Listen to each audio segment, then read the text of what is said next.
What's going on? And we are just about to get started, guys. Welcome everybody. We are actually going to start live early for once today. Hopefully everyone has having a great start to the New Year's. If it's already started for you guys, Happy New Year's for everybody out there if it's already past that point. Yes, unfortunately the prices are a bit overwhelming. Something that most people are not looking forward to going into 2026. I'm curious what everybody thinks about the upcoming year. At least we have CES that's coming up really soon, within a few days. I'll be heading out, and today's Wednesday, so Thursday, Friday, Saturday, like 3 more days, about 3 more days. I'll be headed out there. I'll be leaving about 5:30 in the morning Eastern time. And by the time I arrive in Vegas, it should be roughly about 9:30. So if anybody, of course, has any questions during that event, please feel free to join in for that wonderful stream. Hopefully you guys are certainly excited for it. Ken, what's going on? Yes, unfortunately, it's still going crazy. There is a bit more news that has come in about the whole situation, especially when it comes to the VRAM. Hopefully you guys got to tune in onto that video about the GPUs going up in price, especially for those who are trying to get a 5070, 5070 Ti. Those cards specifically are going to be a bit less, especially because NVIDIA has planned to produce less of those cards. Happy New Year's to you, Ken. Unfortunately, because they're trying to produce less cards of the NVIDIA series, now it's more focused onto the RTX 5080s and 5090s. Some of you may have heard some of the news about the 5090s that could possibly reach a price adjustment as high as $6,000, which is completely insane. I have so Martin 23 Kings asked, I have a 5800 X3D and a 64GB Corsair RAM. Should I take advantage of the Micro Center deal? 9800 X3D and a 30. Absolutely. If you plan to take advantage of any of Micro Center deals, they are excellent when it comes to it. More than likely, you'll end up with a decent return anyway when you do sell your components. You have actually a decent processor that a lot of people are currently looking for. In fact, there's a lot of people out there that are currently trying to downgrade back to something like an AM4, or at least upgrade from what they originally had to a AM4 system to where they can take advantage of something like a 5800 X3D. If you do go ahead with this Micro Center deal, 9800 X3 is an excellent processor. You're going to see quite an uplift in your IPC, roughly about 15 to 20%. So why the prices of gaming PCs are so expensive? A couple of months went $500 up. So the whole situation with the gaming PCs is mainly because of one particular component, and it has to do with DRAM. Not just DRAM, but it's actually the wafers that are allocated by Samsung, from SK Hynix, and also from Micron. They are the key chip makers when it comes to those wafers. Unfortunately, those same exact wafers, they use that in order to create SSDs, RAM, not specifically anything like TSMC's wafers, which focuses a bit more when it comes to processor side, such as GPUs or CPUs. So NVIDIA update are every day.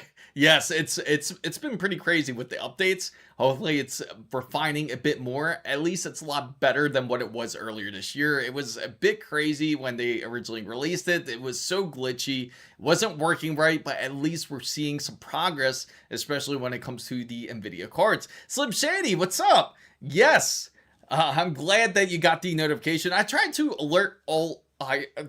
alert every platform out there so I can let everybody know. I like to do these like surprise drop streams. Hopefully you guys certainly appreciate it. Do you think the 9070 XTX will crush a 5080? Great question, Tony. I gotta say, when it comes to that, it's hard to say. If they have the VRAM, if they're able to create the card that we hope for, it's a very high possibility, but we will have to wait till CES to know for sure if AMD does have something up their sleeves. I mean, it's not that far away. We only have about really 5 days left until that CES moment, which hopefully you guys will tune in for. So Igor Plosion says, I know about the DDR memory going up in price. Went up months ago. I heard about people talking about it. Yes, and unfortunately, it's continuously going up. It's so bad to the point where it's actually increased again in pricing. There was a lot of talk about it becoming stagnant, but it's 100% not the fact. Unfortunately, pricing continually goes up. So if anyone's telling you, don't worry, the price is stagnating, it really is not. If you noticed within the past couple days, it just continues to go up in pricing. GPUs, they're actually decently priced. You can still get GPUs for a great price.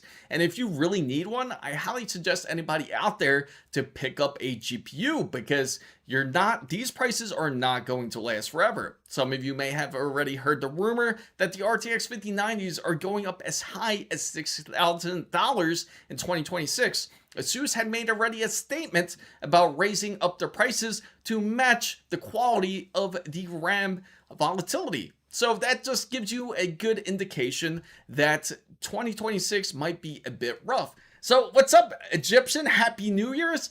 Martin, no problem, Martin.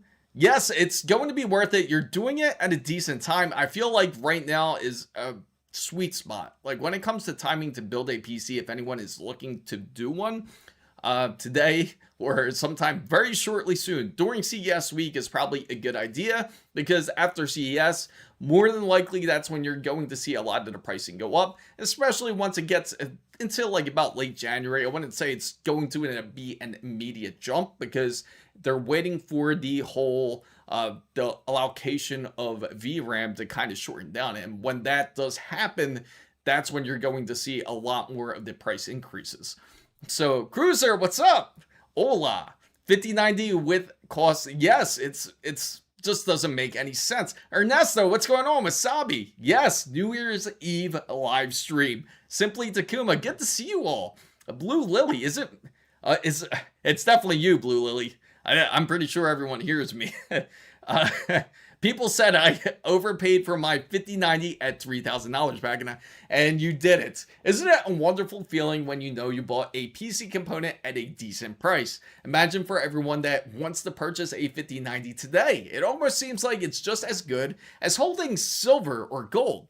If you guys haven't checked out the pricing of silver and gold, you guys definitely have to check it out, because that's also increased quite a bit in pricing. The only ones that really lost out seems like are the crypto people, because they are getting hit hard this year.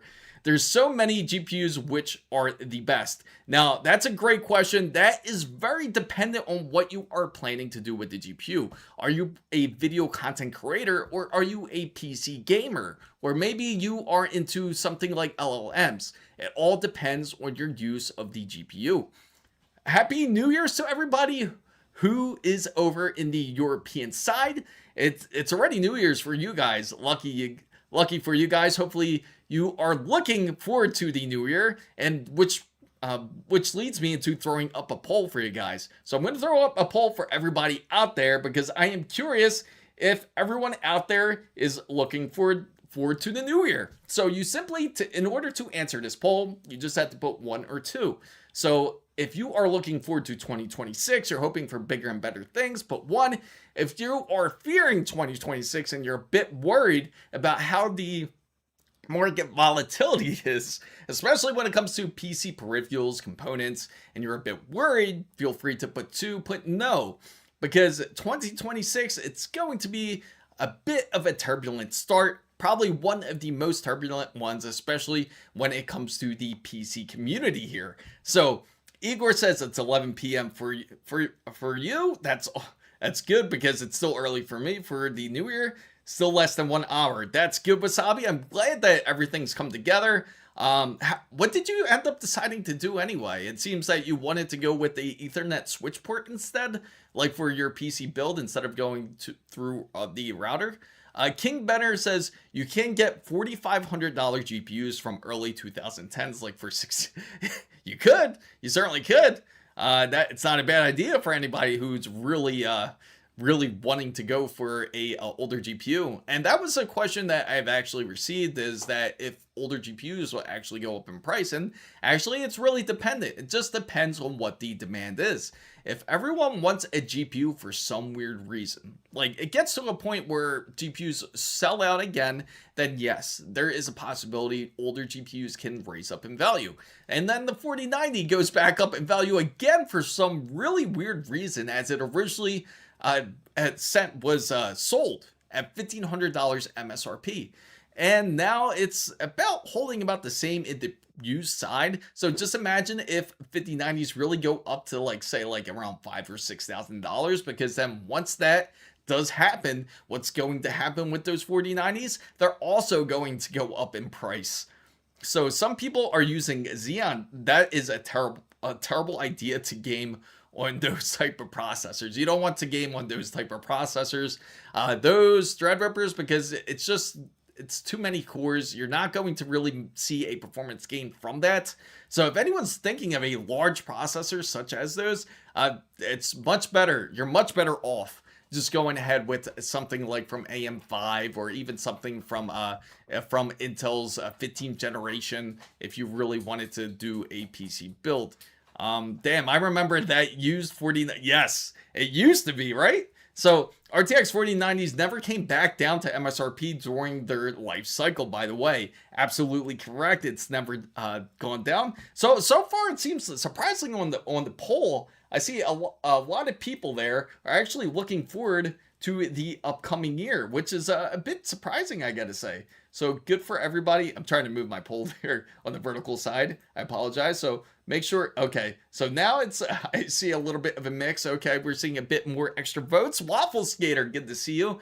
So $6,000 to $7,000, unfortunately, yes. Hopefully that is not true. Hopefully there is some work around that, because as we mentioned, you know what, guys, I want to show you a clip. I thought this was pretty funny. It was, in fact, about the whole Samsung situation, since everybody's here. So it's not, not even for us, of 8 p.m. Yeah, you know what's crazy? I decided just to go ahead and do a early stream. Yeah, and don't worry, it's going to be probably a bit more of an extended stream, but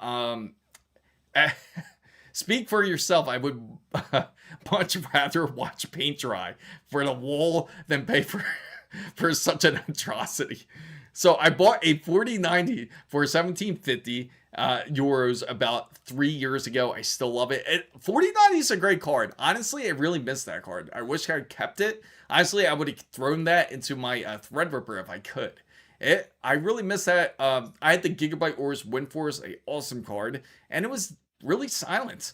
I think Epic Gamer was trying to make the worst joke possibly, and I'm glad you did. I'm glad. Okay, I get the joke now. Yeah, I get it, but I'm not going to repeat the joke. Got my PC built up. It's up and running, and it looks beautiful. For my second build, I have to say it came out looking top notch. That's awesome. Send your pictures to Discord. Wasabi, feel free to show off your PC build. We've been waiting for you. Everybody's been asking for you, bro. I heard Samsung and SK Hynix can't make more RAM. Unfortunately, that is true, because this has to do with the fabs.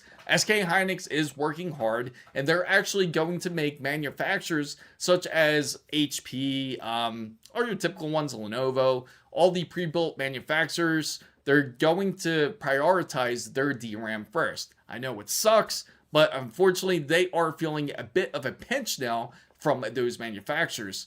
Microsoft ended up firing people because they weren't able to secure RAM for their AI. So you had Google that also did the same thing. They ended up firing people because they could not secure RAM for their AI as well. So there was a lot of firing going on in the manufacturing side, because AI has been certainly taking up the storm when it's come to when it comes to these big PC manufacturers. So 14 minutes, you must have just gone live after I opened your channel in a new tab. Okay. Let's see, the margins for making HBMs instead of DDR5. Yes, and that's the biggest issue. Let me know when you're available. I will. Okay, yeah, sure. I'll let you know. Wasabi just ordered a CPU cooler, by the way. What kind of CPU cooler did you end up going? Did you end up going with? Did you end up going with? Let me take a guess.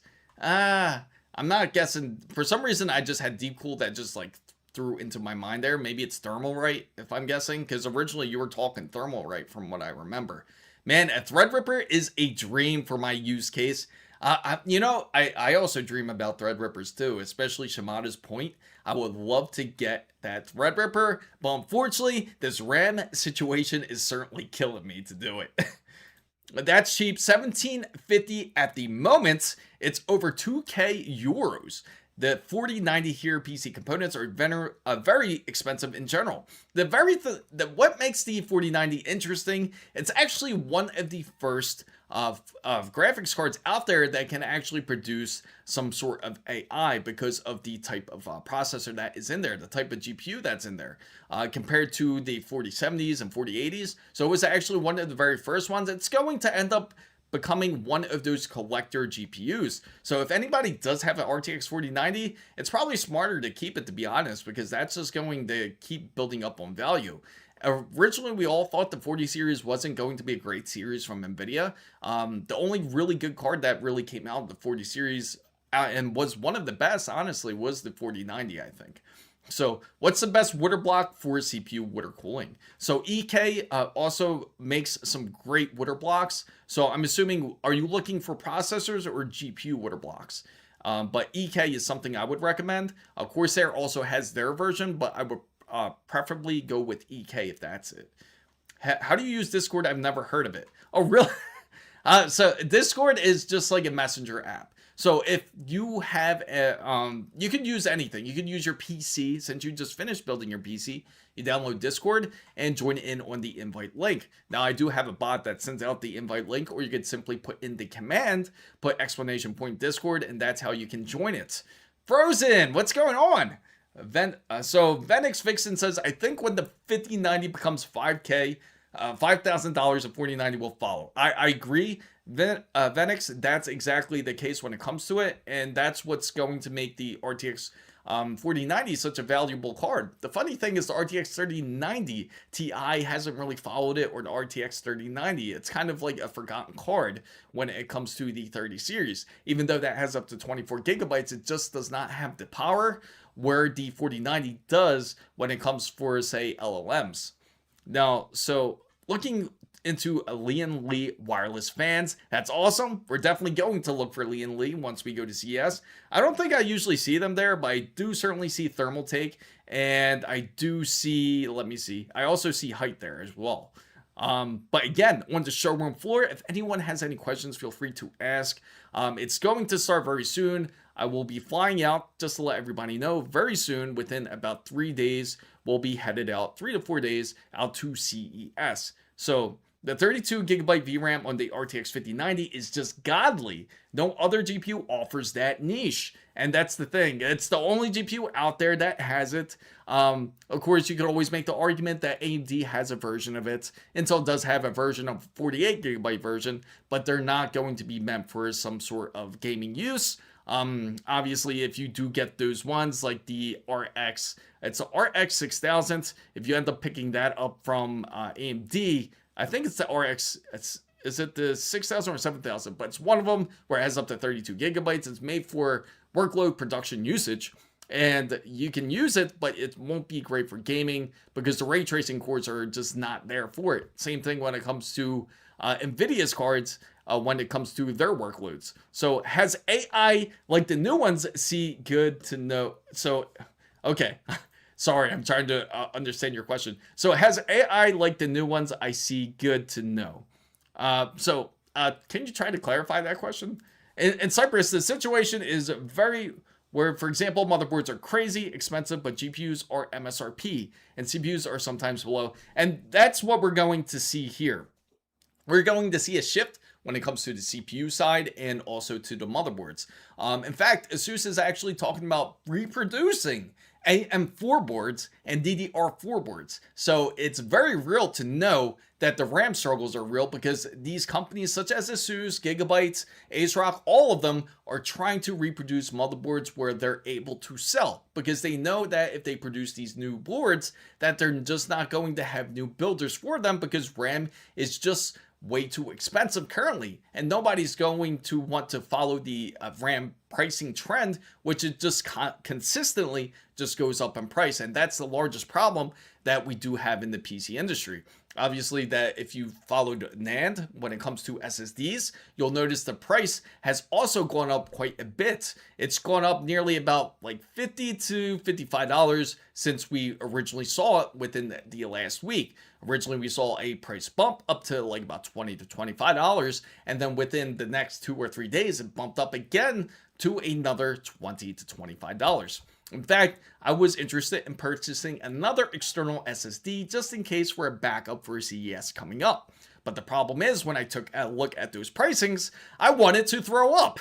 That's how bad the pricing is. So it's just disgusting how it is right now. Hopefully it does certainly improve. So Waffle Skater says, I hope every one of those people get fired, others because they couldn't get into RAMs in today's crapshoot.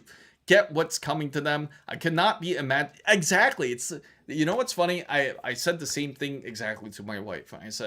I told her, you know, these companies right now, they're firing these employees because they could not secure RAM. And she's like, well, it's not their fault. And I thought, that's exactly the case. I mean, it isn't their fault. And it's not anybody's fault that they couldn't get their hands on RAM. It's nobody's fault that they wanted to build a PC, just say, late in 2025. Nobody expected this to happen, especially for those who are hard savers, those who are dedicated savers, the ones that want to get all their components at once, and maybe thinks that once they bundle all their PC components together, they'll get a better discount when it comes to RAM. Unfortunately, it's not the case. Luckily, the best store we have here in the US is Micro Center. We've looked at Newegg. It's really bad what they've been doing. I mean, it's been terrible. I don't know what their deal is. It's just like they have gone way off the rails within the last year. I hope Newegg does get back to its roots and start selling PC components at proper pricing. Otherwise, everybody else has options such as Amazon to purchase PC components. If there is no Micro Center near them, especially in the US. So am I underutilizing my 9800X3D and 5090 by just using it for F1? No, not at all. That's like one of the more demanding games out there for it. If you want to really utilize that 9800X3D, open up a game that has Unreal Engine 5. Open up Metal Gear Snake Eater. That'll do it. So I heard buyers are going crazy today to sell back next month. I hope so. Did you see that guy that turned an old cast iron Victorian radiator into a PC AI? No, I didn't. That would be pretty dope to see. Over all the computer parts, we need world peace first. So now I'm going to close up the poll here, the original poll, which was, is everyone looking forward to 2026? And it looks like the majority, most people are looking forward to 2026. There's still a lot of optimism out there, which is a very positive sign. So I will change the Fantex D30 to Lian Li 1s like in Discord mentioned. I saw that, and I was going to say that I saw that's going to be your New Year's resolution pretty much. And hopefully this New Year's resolution comes true. I'll announce mine for everybody out there. So what my resolution is to let everybody know is we are going to attempt to build at least 2 to 3 PCs within the next year. Even as volatile everything is, we will try to hit that goal. The next goal is also try to hit at least up to 100,000 subscribers by the end of 2026. Let's hope we can make that happen. Make sure you let it known, and we will do certainly something big if that is the case. So we will turn off the poll there, and we will throw up another poll in a little bit. So Waffle Skater says, when I built my PC 4090s at Micro Center, they were around $1,700 to $1,900. I regret not getting one. As much as I love my PC, I regret what I got for what I paid. But oh well. It's all good. At least you made out with something. Most people out there who are still holding on something like an RX 580, imagine how they feel. Imagine the people that still have a 1660 GTX. They are the ones that are really suffering, especially if they were trying to do this large, massive, say, $4,000 to $5,000 PC build. Now that $4,000 to $5,000 PC build has turned into an $8,000 to $9,000 build. So at least you made it through. At least there is some sort of positive side to it. So Wasabi says, finally decided to switch my Intel for the second build. And that's going to be interesting. It's like we're both on the same page here with this whole Intel build. We have an Intel build almost ready to go. And more than likely, we're going to go ahead with that build right after CES.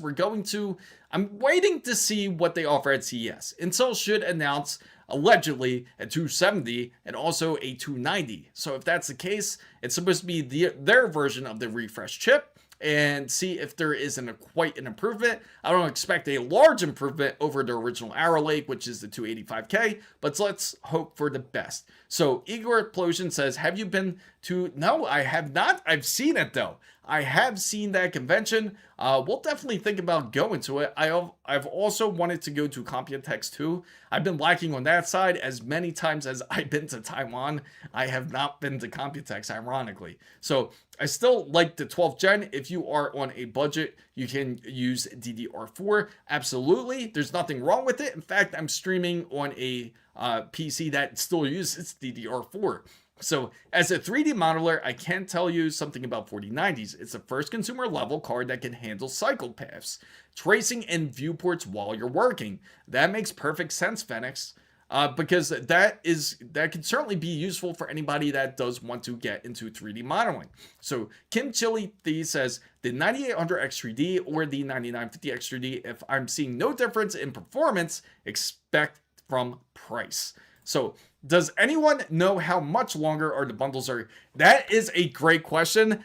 You just reminded me. I got to look up to see if Micro Center will have a table at CES. If they do, I will certainly love to ask that question. More than likely, they will have some sort of limit, because how long can they survive on that? I'm sure they're taking quite a hit because they're trying to satisfy customers that are looking to do a PC build. Also, has the 7600 and X3, you know what? That's a great question. We will definitely take a look. Man, I am way behind, guys. So Epic Gamer, just make more RAM. So Blue Lily says, in the Cypress shortage, take a bit to make a bit more impact. Starts when the European warehouses run in supplies. Kilobyte, what's up? They are collecting hardware, but they don't have the energy to run the AI at the moment. Unfortunately, that is a shame. Newegg, Newegg is more like rotten eggs at this point. So Kim Chili says, I saw that guy who built a 59. Oh, yeah. Oh, no. Oh, that's terrible. That is terrible. God bless Amazon Germany with their good deals. Kilobyte also says 2026 has to be the year of optimism. Absolutely, you're right, Kilobyte. It absolutely has to be, because they have to be able to utilize the 8 gigabytes, because now new laptops that are coming out, unfortunately, they have to utilize to those settings. They can't even really take advantage of ray tracing, because at that time, it's just going to end up eating a lot more RAM in that case anyway. So just imagine those GPUs out there that are still only at 8 gigabytes, especially if they want to play on a larger display. A big thing that's going to happen at CES is there's going to be new displays. So how are they going to sell that, especially within the new year? I'm sure they have quite the lineup coming up of displays, especially these new OLED ones. They look quite wonderful, that are tandem OLED. Now, the tandem OLED displays, they're quite wonderful if you are more text focused, because they use RGB IC strips in them, so that way you get a bit more clarity when you look through a display. So Waffle Skater says underutilizing it, but you're using it for what you want, utilizing the 9800 X3D and a 5090. Alice says, do you think it's worth combining Ultra 9 285K with the WSW880? I mean, it could be. I'm guessing what type of server are you trying to run here, is my question. It all depends. For me, it's in 30 minutes. I can't wait for you guys. Happy New Year's to you guys. Hopefully, it becomes more of a blessing in disguise 2026, even though we're getting all this nasty and dreadful news, especially when it comes to the PC hardware side. So Arctic is underrated. Agreed. Thermal rate is overrated. Okay, Epic. So I'm from an Asian country. Yes, in 2026. If we get 100,000 subs, will you donate 128 gigabytes of DDR5 RAM? If I can, sure, why not? I would definitely somehow do it to our PC community if I could get my hands on that much. I'm building my first PC right now, 9950X3D. Oh, that's awesome. That's quite interesting. I just kind of switched that real quick because I'm surprised with a 5070 Ti and a 99. I'm guessing you're definitely going to be using it for some production usage because 9950X3D would be great for that. It's also good for gaming as well. How do you make a user on Baslite? Mine's is bugged. Okay, that I would have to. Oh, I gotta take this guy out. Excuse me, real quick. This bot. Let's get him out of here. Okay, so he's out. So level 1 tech, Wendell is the pro on that subject. So Blue Lily says, decided to go with the Cougar FV 150 for the case. It is beautiful. Okay, I'm in Discord. Just wait for the permission. Send the message. Okay, so if anybody's just joining Discord, just make sure you click the rule side. So that way you enable all the other servers there, just to let you know. So just click the rules up on the top. Click that green check mark and all the other servers will unlock. So if anybody does say anything in Discord, make sure that you let me know because I'll have my Discord open as well. So guess out Beeman says 6K should be for a great build. It should be. It should be is the key. So my biggest concern was At Super Chatted $5. Happy Awesome. New Year to you and your family. Hope everything goes well this coming year and thank you very much for all your help with computer tech. Oh, thank you so much, Rainbow. I really appreciate it. And I certainly love to help out the PC community out there. So thanks so much for the donation. And it will go towards for something great as a great stream for upcoming for CES 2026. And hopefully you certainly will enjoy that stream as well. My biggest concern is today's market is that I got a 13700K.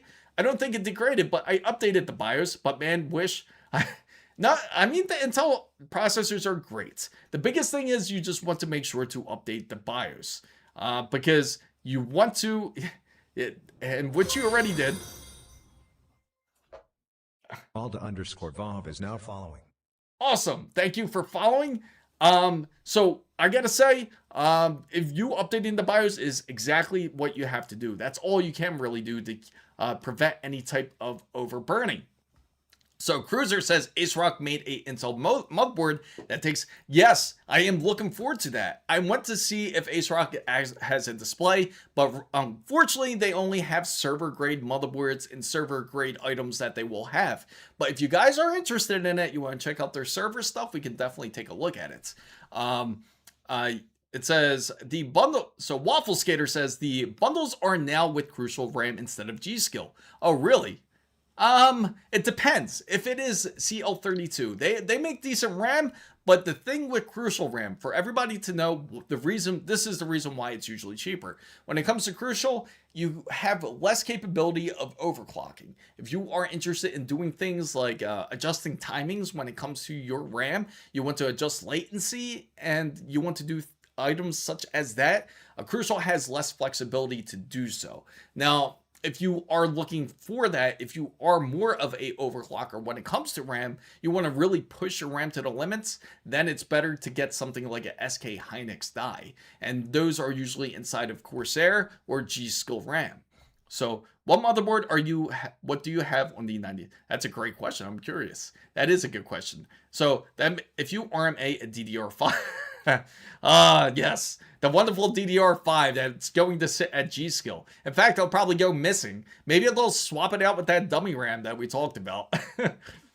Best wish. Thank you, Thrillerama. Appreciate it. ASUS is presenting a OLED. Yes, it is going to be absolutely crazy. I can't wait to see it. I have schedules with ASUS and Gigabyte. Actually, Gigabyte's going to, just to give you guys a heads up, Gigabyte is going to be one of the first brands that we will go to after the whole AMD conference. So just to give you guys a heads up, that's where we will be heading. And hopefully things will be not under embargo. If it is, I can't show it until the showroom floor. But I will certainly, you guys will certainly be the first to see that. So is it 9950 X3D Gen Zen 6 CPU, those that will have L3 cache, 12 cores, and yes. Well, see, the thing is, when it comes to 9950 X3D, if your question is, are you questioning that if it's going to have, like, say, a double stack, like CCDs, like if you want 2 3D V caches, because that's what's expected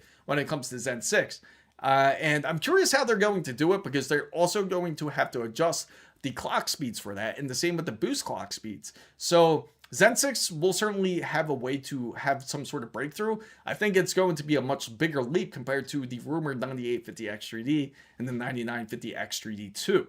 So, but the 9950 X3D 2 will have double V cache, but it's not going to be as large of a jump, as it's going to be more focused for, I say, for the gaming side. It will have some negative hits because of the double V cache when it comes to the multitasking side, when it comes to, say, like productivity. So I just bought this RAM on December 20th. G-Skill Trident Z5 Neo. Oh, you did? How much did you pay for it? I paid out $879. It came out to like $900. Wasabi says, oh, like the side of my OLED. Oh, yeah. Yeah, just pretty much, Takuma. So, well, you can always try to trade for 5070 Ti for 128 gigabytes of RAM.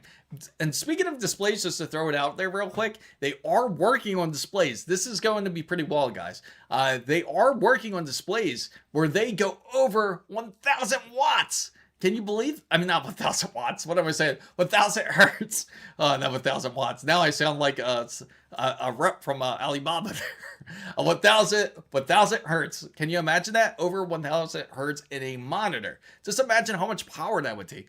So I have a 6,400 megahertz, 64 gigabytes of DDR5 RAM. How long do you think it's going to be good? I mostly game at it's most of the time, I'll tell you right now, most of the time, RAM holds off really well. It's not very often that RAM actually goes bad. You actually probably run into a bad SSD before you run into RAM. That's a bit more common than having RAM issues. Now, RAM had issues before because they had much more of a higher error rates, especially in earlier models, especially before around DDR4. Like, it was a little bit more prevalent then, but DDR5, it's way less issues when it comes to that side. So at least now, because again, it's been out for quite some time. It's been out since 2021. So I'd say like it's been about a decent 4 to 5 years since it's been out. Again, not large issues. So I wouldn't worry about it until it actually goes bad. And even if one of your sticks go bad, you still can go off of one stick. So at least you'll have a backup. It's like having two organs, you know? You have a backup one. You have two lungs right there. So I tested the OLED monitor today with Death Stranding and Space. Yeah, isn't that wonderful? Like how you can see the difference in color. John Smith, what's going on? CS Squawk 64 gigabytes is completely overkill. Yes, I agree. CS Squawk is correct. If you have 64 gigabytes of RAM, it's 100% not needed if you only game on it. If you do use other tasks, if you are a heavy multitasker, or if you are more of a production user, or you like to create and edit videos or stream, then you can take full advantage of 64 gigabytes. Now, I'm building my computer for the first time too. I have a 9950X 3D. A very interesting way you wrote it. A godlike motherboard and a Zotac 5080 and an MV9 cases with 15 Fantas 140 fans. Oh, I see someone in general here. Sorry, officer. There you go. Yeah, make sure you drop your PC build. I bought it sale a while ago before the RAM shortage. So Stephen Anderson says, I have a Bakelite on a computer, but I really like Cache OS, and they have a recent driver 5090. So we don't have any gaming applications that gives any performance advantage over 32 gigabytes. Microsoft, the Hynix, yes, I agree. Hynix is the best for overclock. I agree with Alda there. That's on what I can expect from AMD at 20. Processors, more than likely. We're probably going to get a hint on 9000G. So any of you users that are looking for APU to save a bit of money, more than likely they are going to have the 9000G. I do also expect them to talk about their upcoming plans. For them to have a scheduled map, so to say, when it comes for Zen 6. I do expect that to happen. They may touch on AM6, but they're probably not going to talk about it much. Because of this RAM issue, guys, I gotta say, it's going to delay. I'm sure none of you really care, especially most of you guys here are PC gamers. So it's going to end up delaying for the upcoming next-gen PlayStation 6 and the upcoming next-gen Xbox. That is for certain. That's delayed. Originally, that was supposed to be slated within the next year. We know that for sure because they already were making offerings and deals. For example, Sony and AMD were already struck up a deal in order for them to come out with PlayStation 6. Consider that to be delayed till 27 or 28. So that certainly takes a hit. And of course, the Switch 2 is going to go up in pricing because of the high RAM cost, up as high as 42%, and that might even change. So, who will be the top godlike 20? You know, there's also a rumor that MSI is coming back with the Lightning GPU, so we could even see an RTX 5090 Lightning, and I would imagine it's going to be quite expensive if that's the case. So Gigabyte is showing they probably will. They'll be like, yeah, we heard you talk about Project Wood. You know, I should have got my Project Wood shirt ready so that way I could wear it for that day and see if they respond, see if Gigabyte responds to it. So on Amazon Germany, there is a 4TB external SSD sitting at 210 euros. That's one hell of a deal, but I don't want to, I hear you. It's, you know, it's crazy. Just like I posted up on YouTube, if you guys saw the post, they struck this up as part of Dealcember when it comes to Newegg and their 4TB SSDs. And they were trying to sell this, it was the Western Digital 4TB 8100, which is their Gen 5 SSD. And they were trying to sell it for $500. So they're already pushing the mark up really high for when it comes to any type of M.2 drives. So Sorry Officer said, figured it out, uploaded my pics to Discord. Awesome. Okay, well, we will definitely take a look. Where did you upload it? Feel free to let me know. You'll go blind. OLED will never be used unless it's under $200. I think I'm starting to catch up, guys. So Alda says, what do you think about using a W880 motherboard with an Intel Ultra 200 CPU for mini PC servers? It's not a bad idea. I'm just curious what you will be using it for. And again, you can use it for, servers have a lot of great uses. And you know, I was actually thinking of doing even a hybrid, like with the Threadripper, and creating actually a NAS system out of it too, and just have a dual boot instead of have Windows and have it pretty much like a virtual server just for the cloud services to extend on it. Thank you. So, oh no, they really did too much for this gen console. Yes, unfortunately they did. 2026 year, GTA 6. You know, that's a great question, guys. I'm going to throw out a great question for you guys. Do you think GTA 6 will release in 2026? You ready, guys? I'm going to throw the poll out there for you and let me know what your guys' thoughts are. So here we go. Poll coming up. Do you guys feel that GTA 6 will release in 2026? Let me know.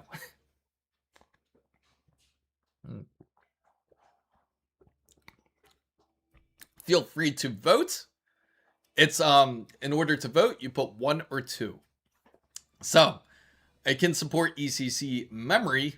So it is true 5090 is going. It's a possibility. It's certainly a possibility. Mostly used for it's not again, yeah, go for it. I think you would be certainly happy for it. So Dark Cell Tech, don't hold your breath. Yes. Let's just hope it's a rumor. Is the poll moving? Okay, feel free to vote. Yes, there it goes. It finally processed through. It doesn't matter if it doesn't, if they push it back anymore. Exactly, that's what I'm thinking. They're going to end up killing the hype for it. And for everybody that's in here, I got to show you something funny. This is going to be pretty funny. I'm going to go on, somebody sent me this because I had a response to the Samsung's issue here. And this was it right here. It was the WCCF. So let me share this with you guys real quick. This is pretty funny. So once we go over here, you see that, let me see.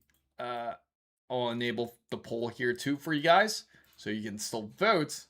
So, and we will discuss a bit more about GTA 6 here. So they said Samsung Semiconductor Division employees will receive a performance bonus of up to 50% of their annual salary. So can you imagine, like if you get paid, say, $200,000 a year, you get 50% of it. So you get $100,000 back for your performance bonus. More than triple of last year's payout thanks to AI. The higher DRAM and HBM prices are primary drives behind the larger payout. Of course, right?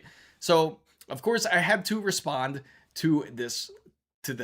So I said Samsung Mobile Division looking at Semiconductor Division. Pretty much, they probably looked at them just like this. They probably gave them a look and said, we wanted to get semiconductors from our division, but unfortunately, they never responded. Now, somebody actually replied with something funny. Like they actually got a voice interview from somebody at Samsung Mobile. And just watch this guy's mannerisms. It's pretty hysterical. And you guys got to let me know what you guys think of this. It is right. Where is he? I think it was right where he said it right here. Ready? So hopefully you guys can see it. Let me make sure the volume's on for you guys so you guys can hear it properly here. Yep. Okay. You ready, guys? Let me know if it's too low. So on Samsung Semiconductors, and we see the success in mobile. Does that change your thinking about how heavy your shoulders are at this point? No, I mean, our pressure has been there for all the time. I mean, nothing has it's changed. Pretty hilarious, And right? I think there's a, I think Samsung is one of the companies who has every aspect of this supply chain, not only from the components to all the way to the devices, and also Pressure on Samsung Semiconductors, There and it we is see again. the success in mobile. Does that change your thinking about how heavy your shoulders are at this point? No, I mean, our pressure has been there for all the time. You see that? Nothing has changed. He really had And, that. He tried to there's restrain himself there. I think Samsung is one of the companies Thank you for who subscribing. has every aspect. But that was the response. That just shows you that they are certainly not happy with the Samsung Semiconductor side. So Twix says, I have 16 gigabytes of DDR4. Should I build with that or try to flip it? Or should I get 16 gigabytes more? And also, should I go with a 5600X instead of a 5800X? Or what CPU do you prefer with a 9060 XT?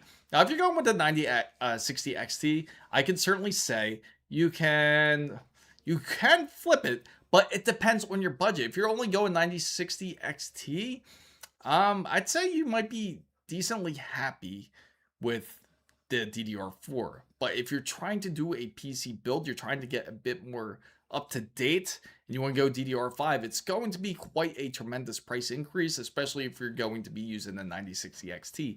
Now, what are you going to be using the 9060 XT for? Is it going to be for 1080p gaming? So AMD will reign king in my book because of the price. Laugh out loud. So CS Squawk says, oh yeah, NVIDIA is cutting RTX 5090 production in 2026. That is correct.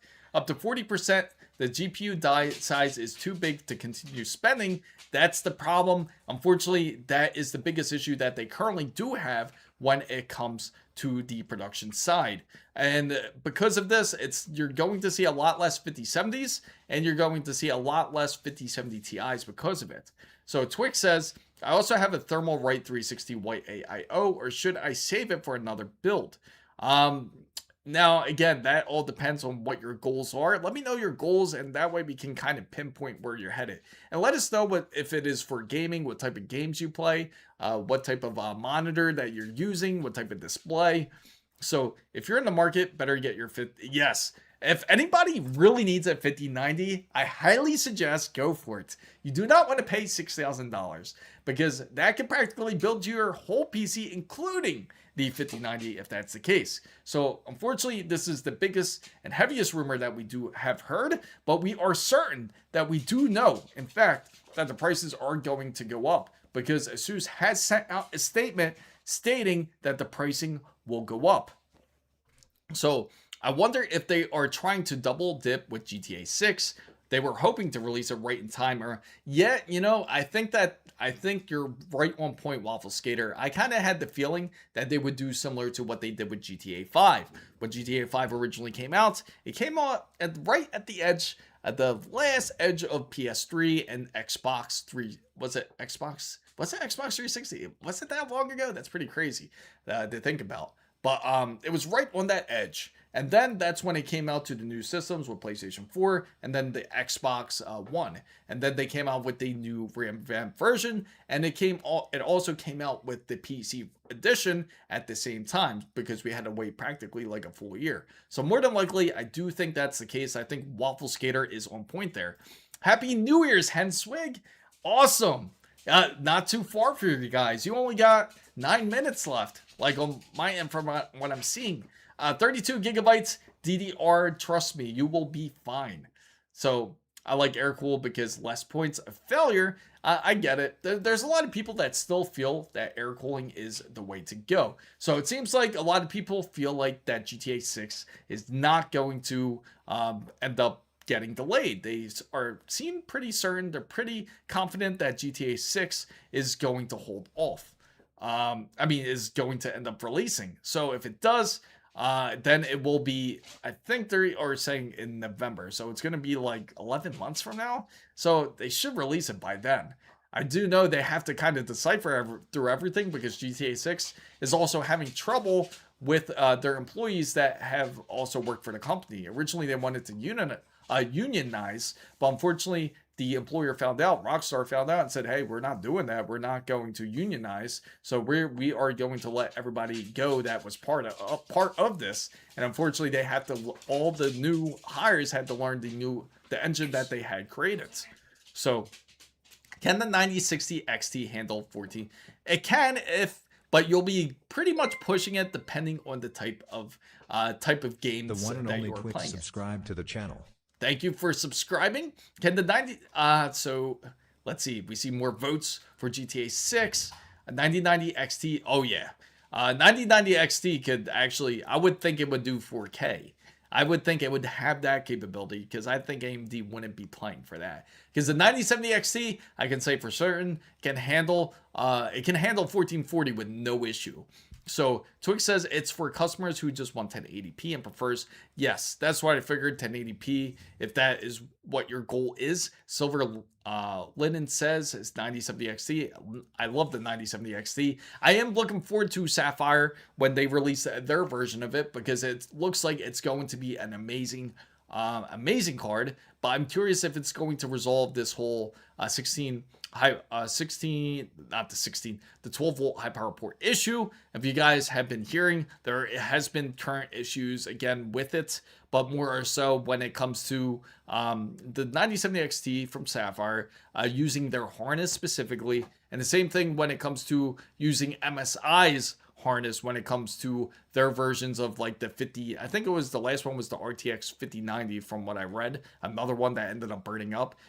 And if they do end up coming out with doing some sort of reiteration, hopefully that they end up coming out with 2 ports instead of just 1. I think that would honestly fix a lot of the problems that people are running into. And the same thing with the ASUS ROG Matrix.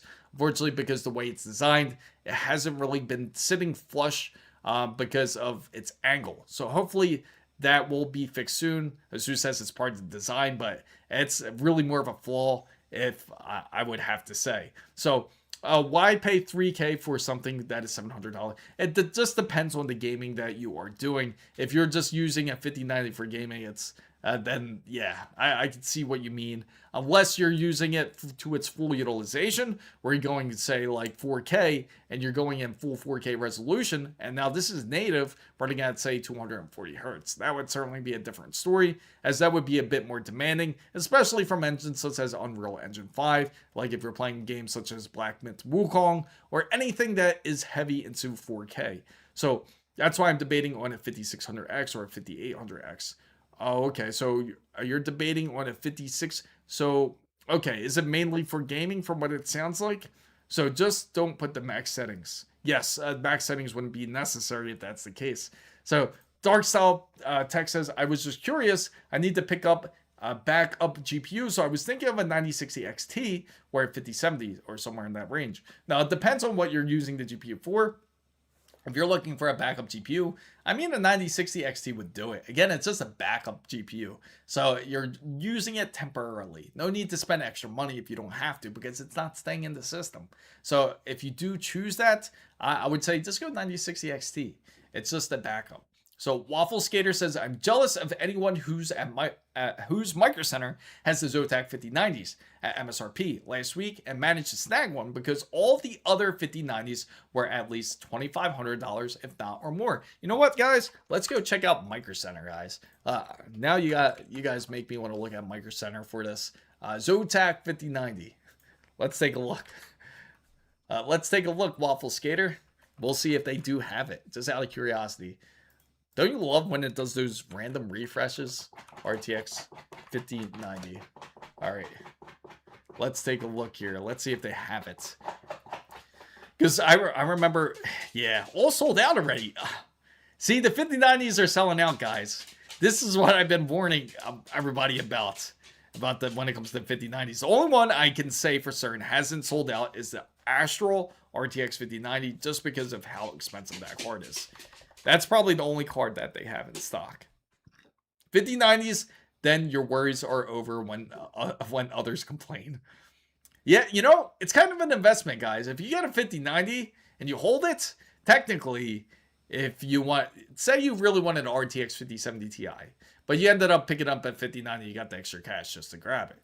Now you can hold it, and the price will go up, and then you can just sell it back at a pretty decent value. And you don't have to sell it at like scalper high levels, and you just want to get your money back practically and then some.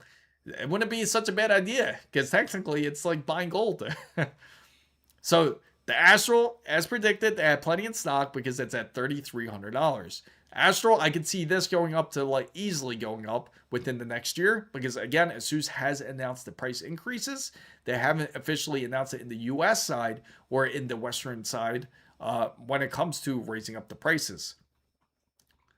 Oh, is it the New Year's, guys? King Claus, almost for some people out there. Happy New Year's to King Claus there.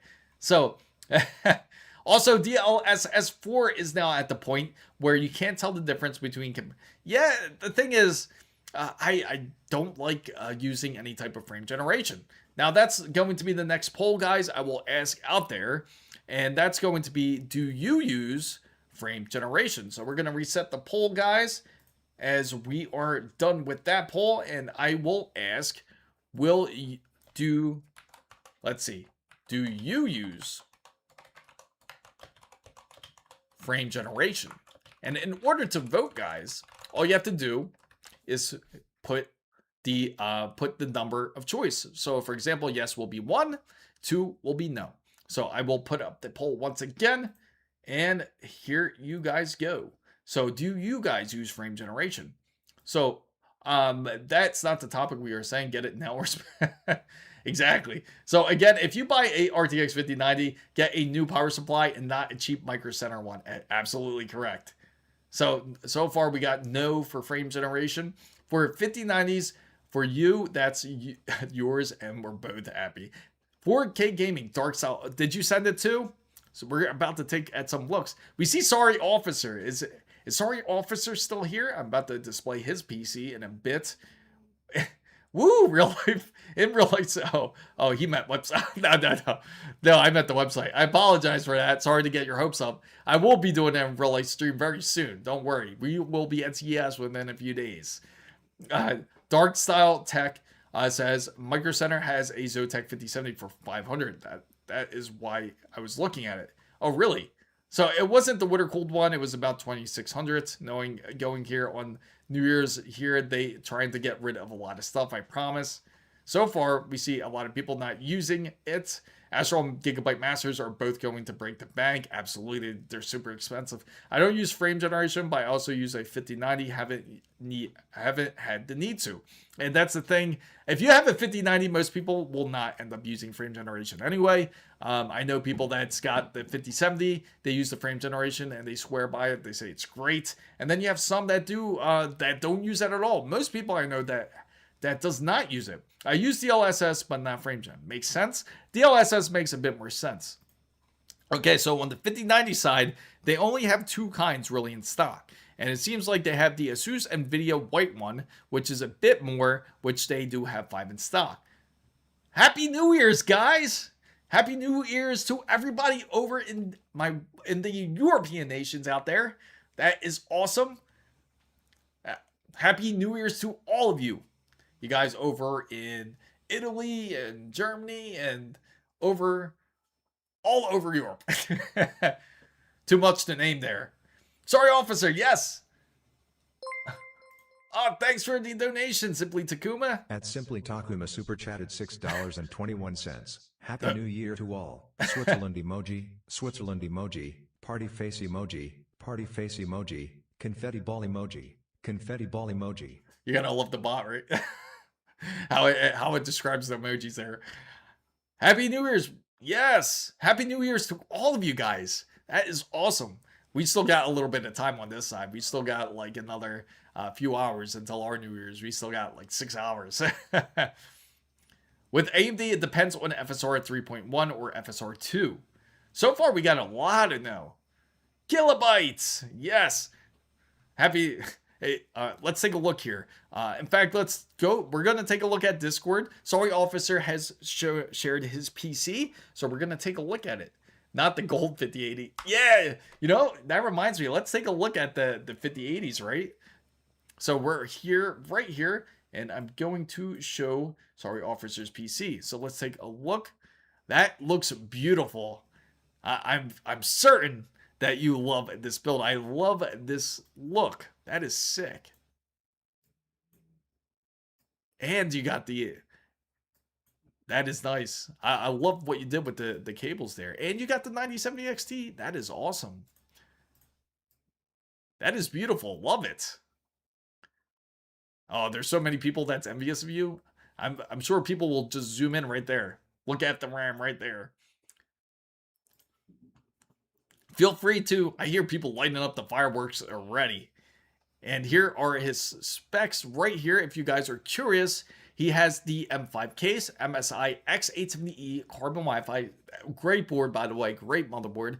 96 gigabytes of G-Skill. Tried it. Wow. You know how much that is now today? 4 terabytes of Samsung 9100 Pro, M.2 Sapphire 9070 XT Nitro Plus, Lee Edge Platinum 1000 watt power supply, and the HydroFlow to 3.5 LED AIO. What's the 39 on the motherboard? Let's see. 39 on the mother. Oh, that's just the temperature. A lot of times, like when you see that, guys, like when you see that on the motherboard, when it's not an error code, that's just going to read the motherboard temperatures most of the time. So if you are curious about seeing like those random numbers, don't worry. That's usually measuring, yeah, exactly, the VRM temperatures. So yeah, that is a beautiful build. Now, if anyone wants to share or show off their PCs, feel free, and we will definitely take a look here. Oh, he also posted it in PC hardware. Here goes Wasabi here with his OLED display. Look how dope that is. I know he's loving it. He still has the sticker. This is when you know. Is anyone else guilty of this too? They leave the sticker on their monitor just like this. Or they leave I left my glossy, like I left my the plastic that was on the display like for at least a year before I peeled it. And the only reason why I peeled it was something fell into my monitor. And I thought I scratched my monitor. I was like, oh no. So I took the plastic off. It was fine. It just scratched the plastic. So in a way, just let you guys know, it is kind of good to leave it on there. It's like, it kind of acts like a screen protector. Yes, this is my Discord. Feel free to join it. If you want to join it, just put exclamation point Discord and the link will come up for you. So for anyone out there on Twitch or on YouTube, all you have to do is put exclamation point Discord and you can click the link and join. It is a free Discord, but you are more than welcome to join the members round table. Waffle Skaters, part of it. Takuma, Wasabi, LSG, Ernesto. They're all part of the roundtable. Jenimore's not here today, just realized. Jenimore is part of it too. If you join the roundtable, you will get some exclusive looks and will be the first to see the CES side. So, but that is beautiful. I can't wait to see Wasabi's finish though. He's been working really hard, guys. He's been working like for at least for 4 to 5 weeks, maybe longer even. No, it's been longer. It was like since November. But yeah, he's been working hard. So for everyone to vote once again, let's see. I will put up the poll here. Let's see. I'll switch back over here, guys, and feel free to vote. If anyone does use frame generation, feel free to put your vote in. So, let's take a look at Micro Center, see what they have to offer here. So all they have on the 5090 side, it seems that they do have the MSI liquid cooled one, and this is a nice GPU to have. It's nice and thin, I gotta say, for $3,130. And they actually have 8 in stock. So for anyone that is looking for a GPU like this, they do have it. Yes, you can post under battle stations. Originally, for everyone who is curious, battle stations is where you can put the your photos at when it comes to your PCs. So for anyone that is joining in the Discord, feel free to post all your PC photos on battle stations. And let's take a look at their 5080s. I wonder if they got that Dual Hobby edition. I hope I did great with mine. GPU MSI 5080 Expert OC. Oh, you did. Oh, you got it. You know, Alda, that was like one of the GPUs I was debating on. For all those who were part of that whole Micro Center stream last month, we were debating between them, MSI Expert RTX 5080 and the ASUS Noctua RTX 5080. But we ended up, and the Gigabyte 5080, we looked at that as well. And we ended up opting in for the ASUS Noctua 5080 because, again, it's a unique card. Don't really see it too often, so we decided to go with it. So I wonder if they even still have it in stock. We're about to take a look to see if they have any decent 5080s. So currently, for Micro Center, wow. Okay, I was going to say, is that it? We're going to look specifically for just GPUs here. We are looking in the Miami location for anyone that is around the location and is curious to see what they have. So ASUS NVIDIA GeForce RTX 5080. You can pick it up for $1,350. Not too bad. This is the tough gaming card. Originally, again, you know what? It kind of makes me think this card should be actually a bit cheaper. Yeah, these cards actually went up in price. I just realized that, guys. So RTX 5080s have gone up in price. Because this card shouldn't be more than, for the 5080, it should not be more than around $1,100. So it did go up in price. RTX 5080 Astral, $1,800. MSI NVIDIA GeForce RTX 5080 Gaming Trio, about $1,400. The Noctua actually held pretty decent. They only have one in stock. Here goes the Hob edition, the nice gold GPU that we were all curious about here. Yeah, I bought it. It was such a good deal in a low price for a 5080 in my region. How is it? I gotta say, is it pretty quiet for the most part? Just out of curiosity, because I know they say it's great for great for when it comes to like any type of production usage, because that's what I mainly end up using the 5080 for, is mostly like production usage. But I will test it gaming wise if you guys are curious to see how it's like. And I can ramp up the speeds that way. We're going to DaVinci and like really try to push it. So this is the Dahab edition. This is the one that people should think about getting, because it does contain some sort of gold in there, and it's a 5080 with 16 gigabytes. And oh wait, they have 0 in stock, but they do have one open box for $1,709. How about that? That is interesting. That's kind of weird to see open box Dahab edition for 1709. So somebody apparently yesterday leaked PlayStation 5 key ROMs. Expect oh really? Oh no, that's crazy. Sony's probably stressing already as it is. At least it's not Nintendo. Nintendo doesn't play. They will come out with their band of lawyers there. It should still be on the way. Should arrive. Oh really? Oh wow. That's a bit of time, but I hope it gets shipped to your house sooner. If you get it, please post it. I'm curious. Post it up on our Discord. I am really genuinely curious how the MSI expert is going to be. I can see, they don't have any of the MSI experts left here. Oh, they do have the Pro Art now, guys. Now this card I was really curious about. So can't wait till till next year so I can justify my 5080 Founders Edition purchase. $999 is looking real nice with those. Yes, it's pretty sad to see these pricing, right, guys? So now you guys are definitely the first to see it. If you guys didn't know, 5080s have gone up a bit in pricing. They're no longer, you can no longer purchase it at $1,000 for a 5080. You're going to have to spend a bit more. You're going to have to spend a bit closer to $1,300 to $1,400 on average for a 5080. Now they do have this Pro Art card. So yes, it is nice, right? And you know what makes it unique is this. I can't wait to show you guys this if you don't know about the Pro Art card here. Okay, so it looks like we're done with this poll here. I'll shut it off for you guys. And let me see if they show it. And they don't. They're not showing it. Why wouldn't they show that? Because it's very unique in that sense. Let's see. Maybe someone will show it down here. Let's see. Maybe I'll describe it. We're going to go further down. There's something exciting I want to share. It does feature a USB-C port. So if you guys are curious and you want a port or a GPU that features it, it does have it. And it does have... Where is it? Let's see. I hope it shows it. You would think they would show it off a bit more here. It has a dual BIOS. Yes. Where is it? You can actually, for you guys that don't know, on the Pro Arts, you could also add an M.2 drive. Why don't they show it? Unless, that's crazy. Because you can add an M.2 drive on here, but you will lose.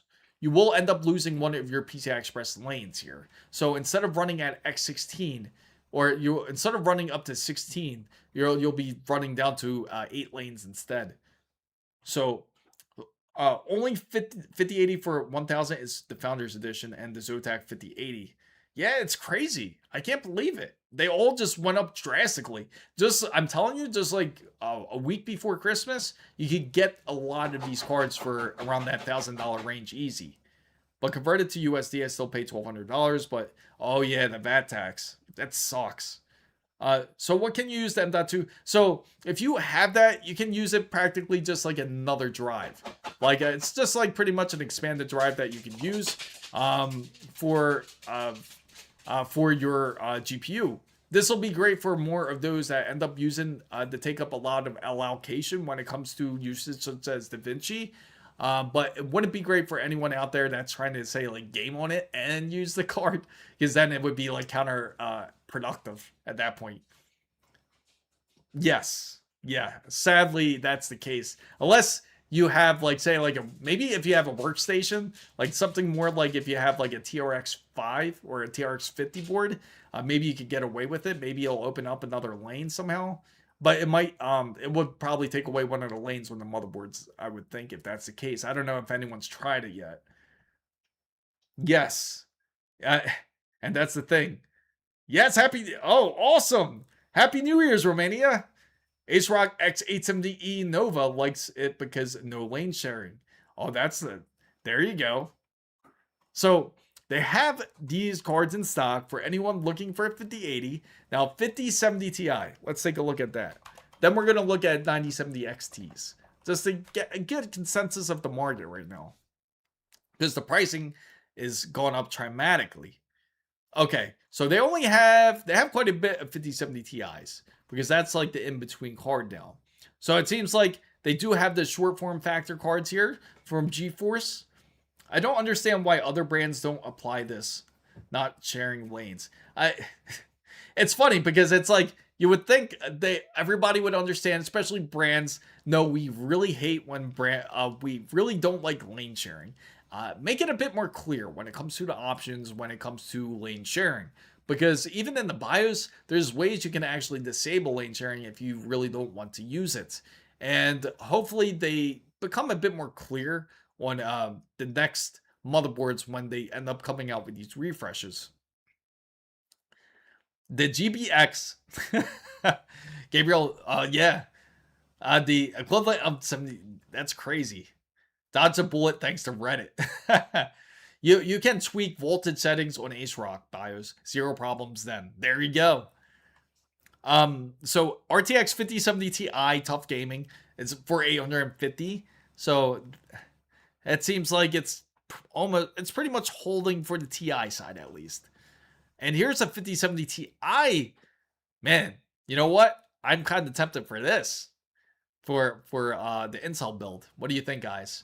But for the Intel build, we definitely got to figure out a GPU for it. We'll probably go 5070 Ti this time on the next build. And that'll be for the, that's going to be based on Arrow Lake.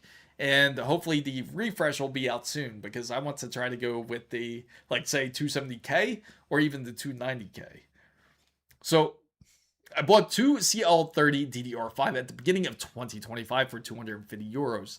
And now purchased for 1,000 euros. Now that's factory over. Fog built into motherboards need to just go away. You shouldn't have to tweak the BIOS when you get a new motherboard and run it at record speeds. So it's really good and unique. It is. It's awesome. I really like the look of it. Isn't that really crazy the way this looks? It's just a super attractive card.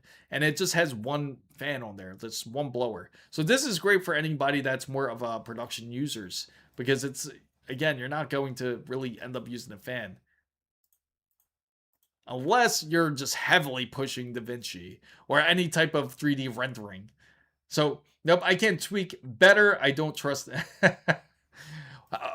CS Squawk, here we go. You just gave me an idea for the next upcoming poll. And you know what it's going to be? Here we go. This is going to be the next poll. The next poll is, this will be a funny one. Sure.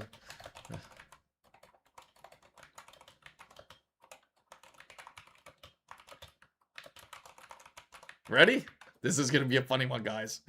I think this one's going to be pretty hilarious, I think. Okay, so the next question here. Happy New Year's to everybody that is on the European side. You ready? Here comes the poll. Here it is. I can't wait. I know Lisu would cringe at this. I know Lisu would definitely cringe at this. Would you guys trust if there's AI tweaking in the motherboard? If AI can tweak your settings, will you trust it? Whether it's from Gigabyte, MSI, ASUS, doesn't matter the brand. Whatever brand of your choice. Would you trust AI to tweak your motherboard? You can put 1 or 2 to me. Wasabi says no. A lot of no. Based on what would it tweak? Like an overclock. Pretty much like an overclock. Anything that can do, like AI overclocking practically. Like if it can tweak your RAM settings, tweak your CPU, it will just use AI to kind of determine your settings. There's a lot to it too, you know. Because everybody lives in different geolocations, right? Not everybody lives in, say, Switzerland, right? So just imagine that AI always assumes that it's Switzerland, and then it tries to determine the clocking settings then, because ambient temperature is a big part of it. Unless it somehow does an equation or has... Can you imagine a PC comes in, like you built a PC, and because it's a motherboard with AI that has a tool, like a calibration tool or a measuring tool to measure your ambient temperature, just so to say, in your room. A lot to know out there. A lot to know out there. I think I would trust more than I trust myself tweaking my board. I just plug in and play. Realistically, It's so funny to see all the news there, but I think it's not going to be our choice soon. AI motherboards have cool designs, but AI mind your business. Oh, was this MSI design supposed to be mimic a FE look? It kind of does, right? The only difference about this, I gotta say, it kind of has like this, like almost like a fish scale look, right? Doesn't it? Has like that fish scale look. It's very interesting looking at, I gotta say. And I do notice powering advanced AI, and NVIDIA's really been pushing that. They really want to push out there that they are not just a gaming company, that they're an AI company. If I was like, we would say like have an ASUS account for motherboards, it would share data, and then when used the new motherboard, it would transfer. AI would be based on the old motherboard choice. That's a very interesting concept, I gotta say. I just don't like the color. I get it. Not everybody will like the bronze color. It kind of reminds me of the color of like the Sapphire cards almost. I don't want my motherboard to know my consume of.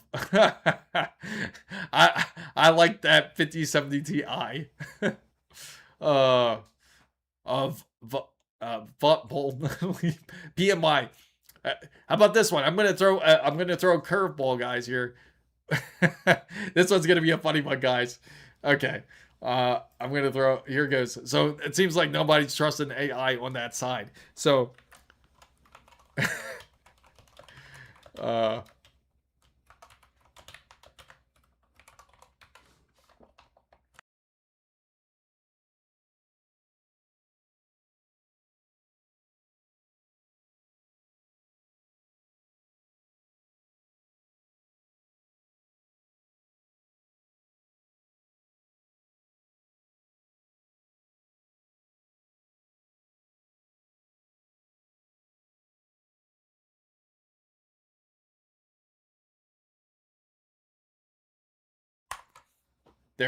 There we go. Apologize for that. Would anybody trust the AI motherboard here by PNY?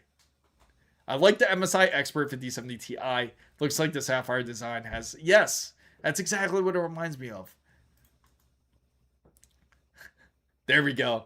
Would anyone trust a PNY motherboard? So you can vote 1 or 2. Also heard because both sides are metal, you can simply recolor. Oh, really? That's interesting. 2026 resolution. Wasabi says no. Also, someone on YouTube did it. Oh, really? Oh, that's pretty cool. I gotta see that. Thank you. Dracosaurus is now following. Thank you for following Dracosaurus. Made it a white card. This is too funny, guys. Take a look.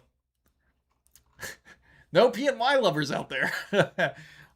You know what's funny? ASRock actually did something right, which I'm going to. So nobody has any faith. Just came over from the YouTube chat. Awesome, awesome, Dracosaurus. So this is going to be pretty funny, guys. I'm going to go here to speaking of ASRock, speaking of off brands here, we're going back here. My buddy over Unico, he actually brought this up. Let's see, Unico. Let's go and check him out here. And this is, ASRock actually did something. Take a look at this, guys. So this is a tweet I wanted to share with you guys out there. Seems like nobody's, I don't see one yes. I would love to see the person that would say yes. I heard NVIDIA's going, yes. Mr. Currybun, you're not off. It's not a joke. It is a pretty serious business. So if anybody needs a GPU, please get it. I'm not trying to invoke fear, but just a fair warning for everyone who does want a PC. This from chatbot users have successfully disassembled the card's die-cast aluminum shroud, painting it. That is interesting. That is really... send it over to Discord. I would love to check it out. We can definitely check it out there. Shenanworth would hit that one. Oh, absolutely it would. I think we're safe to say everybody would say no to this. So we're going to go take a look here. Unico has brought this up. So ASRoG ATX. Now they have PSUs out there. their 16-pin with thermal sensors built in it saved a user's shunt modded water-cooled liquid metal applied MSI 5090 Ventus from melting. So the 5090 drew as high as 1,350 watts in benchmarks. That is insanely way too hot. So the user found out the cable connector was slightly melted, turned dark onto the GPU side after the power supply had successfully shut down. So how would it work? The PSU electrical engineers put in improving a 16-pin. At the same time, we recommend you to use the 16-pin adapter instead. So they're actually, the good thing is they're not burning something this time. So good thing I got my 5080 in October. 16-pin power, they even melt on AMD graphics. Remember? Yes, thank you, sorry officer. Back just arrived sweet home. Thank you for coming back, Blue Lily. This is why I don't think they will make a 5090 Super or 5090 Ti. The 5090 has 32 gigabytes of VRAM. I doubt NVIDIA releases a consumer card with even more VRAM when they could use it for AI or more money. Never forget. I will never forget that guy. In fact, I don't think it wasn't it 192 gigabytes? If I'm not mistaken, I think it was 192 gigabytes there. We will double check though. It could be, but it's either way. He could have got a 5090 easy. But this is ASRock's PSU design. I've never even pondered about purchasing a power supply from ASRock. It never came across my mind. Not because I just don't like them because of the motherboards. I've actually had trust in them. In fact, I had a lot more faith in them in this upcoming generation. And I thought, hey, it would be nice to do a motherboard by ASRock until this whole 9800 X3 incident. But there's actually a bit more I got to share with you guys on that story, which I will share with you guys. Shoot, it might have been. I can't get a melted, but yes, isn't that crazy? That makes no sense, right, Takuma? So when the RAM, yes, when RAM costs more than gold, it's really is. It's crazy. So at least they were able to successfully not burn out a PSU. So take a look here. Let's take a look at the actual pin. This is the actual pin. Now take a look at that. That is monstrous. Think about this. It took 1,350 watts in benchmarks. That's highly insane. That is insane. I'm surprised it did not. That's double. That's double of what it should be. That's a bit more than double, but it did not melt. I gotta say, I gotta give my respects to ASRock. That's a selling point when it comes to a power supply. So, will 2026 a 500... Oh yeah, we'll start reverting backwards now. We're no longer going to gigabytes. We're going to revert to megabytes and back down to kilobytes. By the way, remember the dude that found a rocket? Yeah, it's crazy. They ended up they actually gave him his money back. It's insane. Plankton maximum. So at least for anyone that is thinking of power supply, I gotta say it's more than likely not a bad idea to go ASRock. I never thought to say that. I'm curious if they use Seasonic as part of their creators there. Technically, a 6090 should have 48. Yeah, it should. But I think the 6090, I think NVIDIA is going to come out with a whole completely different naming scheme when it comes to it. So, and this is what I got to say about the 9800 X3D. Let me see. I think Unico also brought it up. If not, I forget who brought it up. Somebody did. Let me see. Unico hasn't brought it up. Here goes the that's funny. Oh, they got shafted so hard with the Can you imagine getting the buying the Matrix in China, and they got pretty much shafted really hard about this because it does not perform nearly as well as a normal 5090. So I don't think we will see a 60. Yeah, it's going to be a bit. In fact, we won't see these new super cards. So that's a big takeaway. It's pretty sad. And you know what's crazy? Jensen Huang is going to go to CES 2026, but he's not going to prevent anything through GeForce. It's going to be strictly through AI capabilities with his new system on AI. In fact, he's going to go with Siemens and actually do a presentation with them. So unfortunately, there is definitely 100% nothing new on the end of when it comes to super cards. So for anyone hoping for a surprise, I'm like about 95% certain. Even I would say 100% certain, but nothing certain. 95% certain that we will not see any super cards. So 2027, we might build a $2,000 system with 7010 and 128 megabytes of DDR. Yeah, you know, it's almost like we're gonna go back into retro tech. That all the guys that are familiar with the wonderful IDE cables and back to those type of PS2 connectors go back to retro tech, right? AMD already said that they won't be dropping anything new for an extended period. Yeah, I could see that for sure. I am hoping though. I do have little tiny hopes for a new GPU, but because of this RAM issue, I have a feeling that certainly has taken quite a toll on AMD. ASRock GPU lives matters. 9800 X3. I know, right? Back to the future. It's hilarious. Speaking, let me look it up. I'm gonna look it up now because there was news about a 9800 X3D. Let's take a look on the latest. Because this comes from a gaming cafe. This happened. There was 12 CPUs burned. Maybe video cards has it. Let me check video cards. We're gonna go in video cards and see if they have it here. ASRock 8 then entered the 9950 X3D and MSI Carbon year. So the 60 series will most likely second half 2027 and probably no super at all. It's possible. We might not even see a super, unfortunately. Because again, I don't see them wanting to spend a bit more onto like mid-tier models. They're mostly going to be focused on a lot. Oh, here we go. This is it. Yeah, he did report it. So right here, Internet Cafe owner, get this, claims 9800 X3D CPUs failed out at 150 purchased. So 15 of them actually burned out. So immediately, what comes to your mind? Immediately, you're going to think ASRock, right? You're one of those who got the curse comp. We are getting the 9850. I think so. I'm 100%, not 100%. I keep saying 100% certain, but I would say I'm pretty certain that we'll hear it.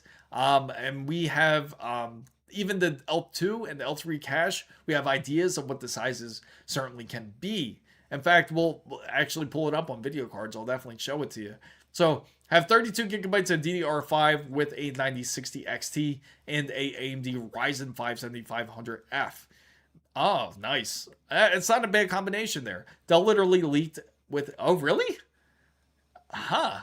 That's got to be pretty dope looking, I got to say. You make me want to look that up. If they come out with the Area 51, that's a decent name for it. That's a great one they have. You know, I got to ask, what happened with the 9600 X3D? We were supposed to get that this year, and we're already at the end of the days. And for some of you, it's already the new day for the new year. So we've never seen the 9600 X3D go into the light. Yes, I was that combo. I got the combo, but it can happen with any brand. Just for yes. So now let's go and take a look at who it happened to. So a Redditor who says that they run an internet cafe. Yes, they're still around. They have seen about 15 dead AMD Ryzen 7 9800 X3Ds out of 150 deployed. So the same user says he used the B650M As You Wish Wi-Fi motherboard. And if you guys are unfamiliar with As You Wish, ASUS does manufacture the B650M motherboards by As You Wish. So, and they also used, I think this is also a big key that did hurt it. I've never heard of the supplier Hunt key, which is the power supply that they chose. So we're definitely going to look that up just to get a decent consensus of what that is. So 9600 X3D is the friends that we made along the way. Yes, exactly. I really wish we got that 9600 X3D. It would have been amazing. They should have just dropped it. Can you imagine 6 cores, 12 threads? That would have been perfect for it. I mean, they have the 7600 X3D. Why not the 96? It would make more sense. But so he says. So I'm more curious if Hunky is more the culprit here. It could be the motherboard as well, but I haven't heard it as often. But he did specify they're mostly Hunky power supplies. So I got it basically for 950 euros that are about $1,114 now. I think 1,200 euros is about. What's up, Lee? What's going on? Yeah, so let's take a look at Hunky. Let's look at Hunky. 850 watt. Now we got to do our own investigation here, right? So we're going to look up Hunky and to see who it's by. Hunky. Here it is, plus gold. And here it is. So this is Hunky. And let's see who sells it. We're going to go to the shopping side and get a decent idea of who sells it. So Micro Center actually is it Hunky? I see Power Spec, but that isn't right.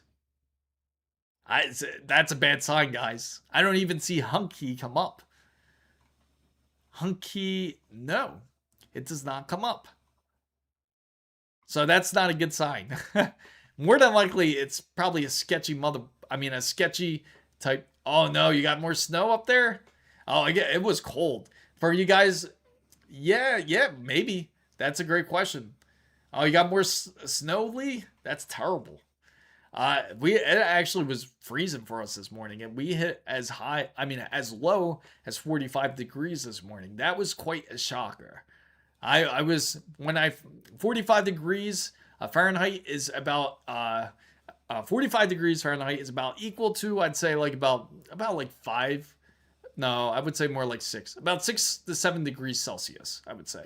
About 6 to 7 degrees Celsius. It was pretty damn cold this morning in Miami, I gotta say. Is that humping? Is that humping? It's questionable. Hunky. So it's called MVP K850. Oh, this is completely not. Can't be this, right?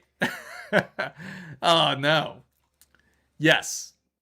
Okay. Now it makes sense. Okay. Now it makes complete sense.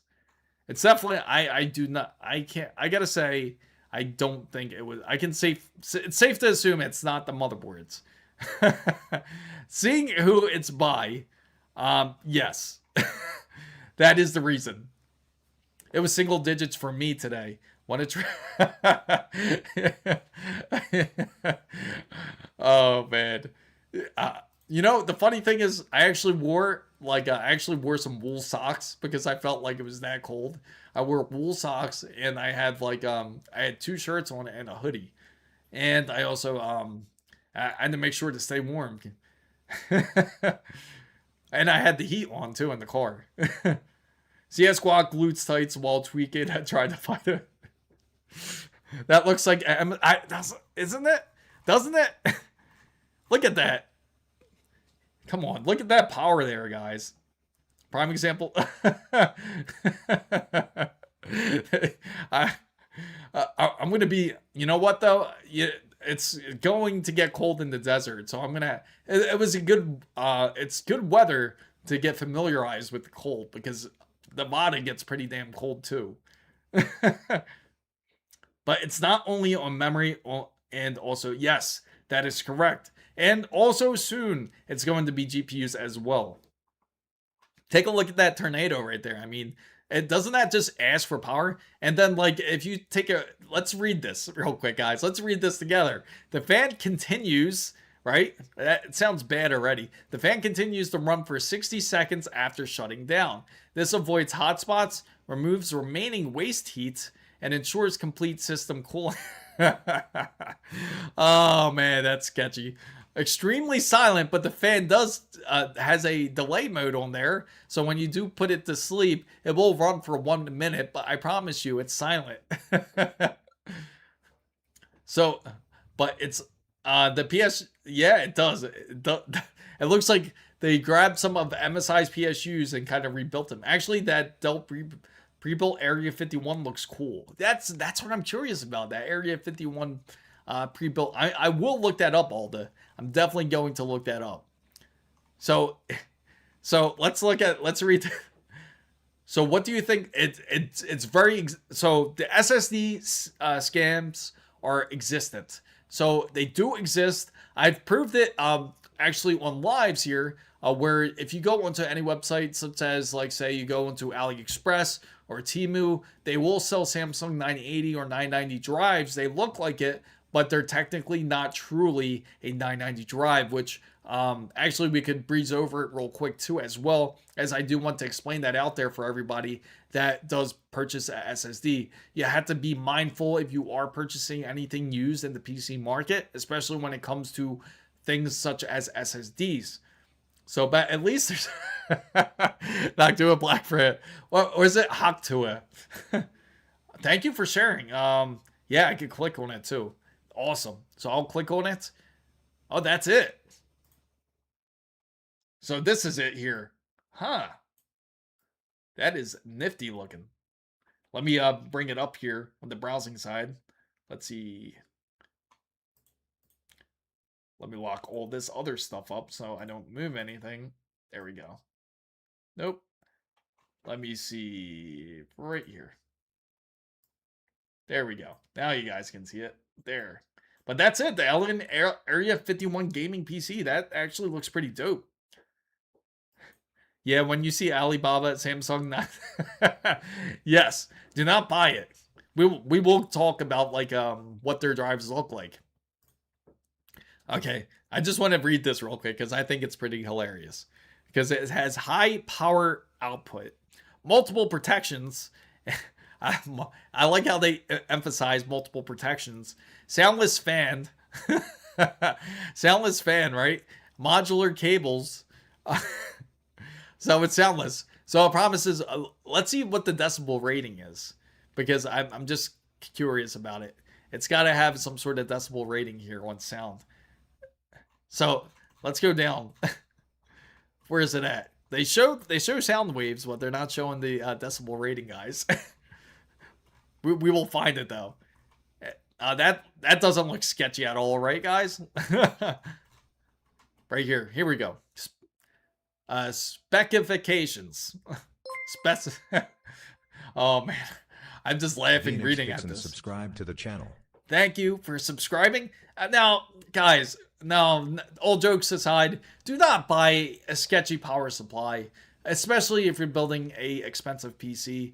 You will just end up hurting your PC more than anything. You say you built a PC, even just for like $2,000, which is a decent high-end PC, you will destroy it. And this is an example of it.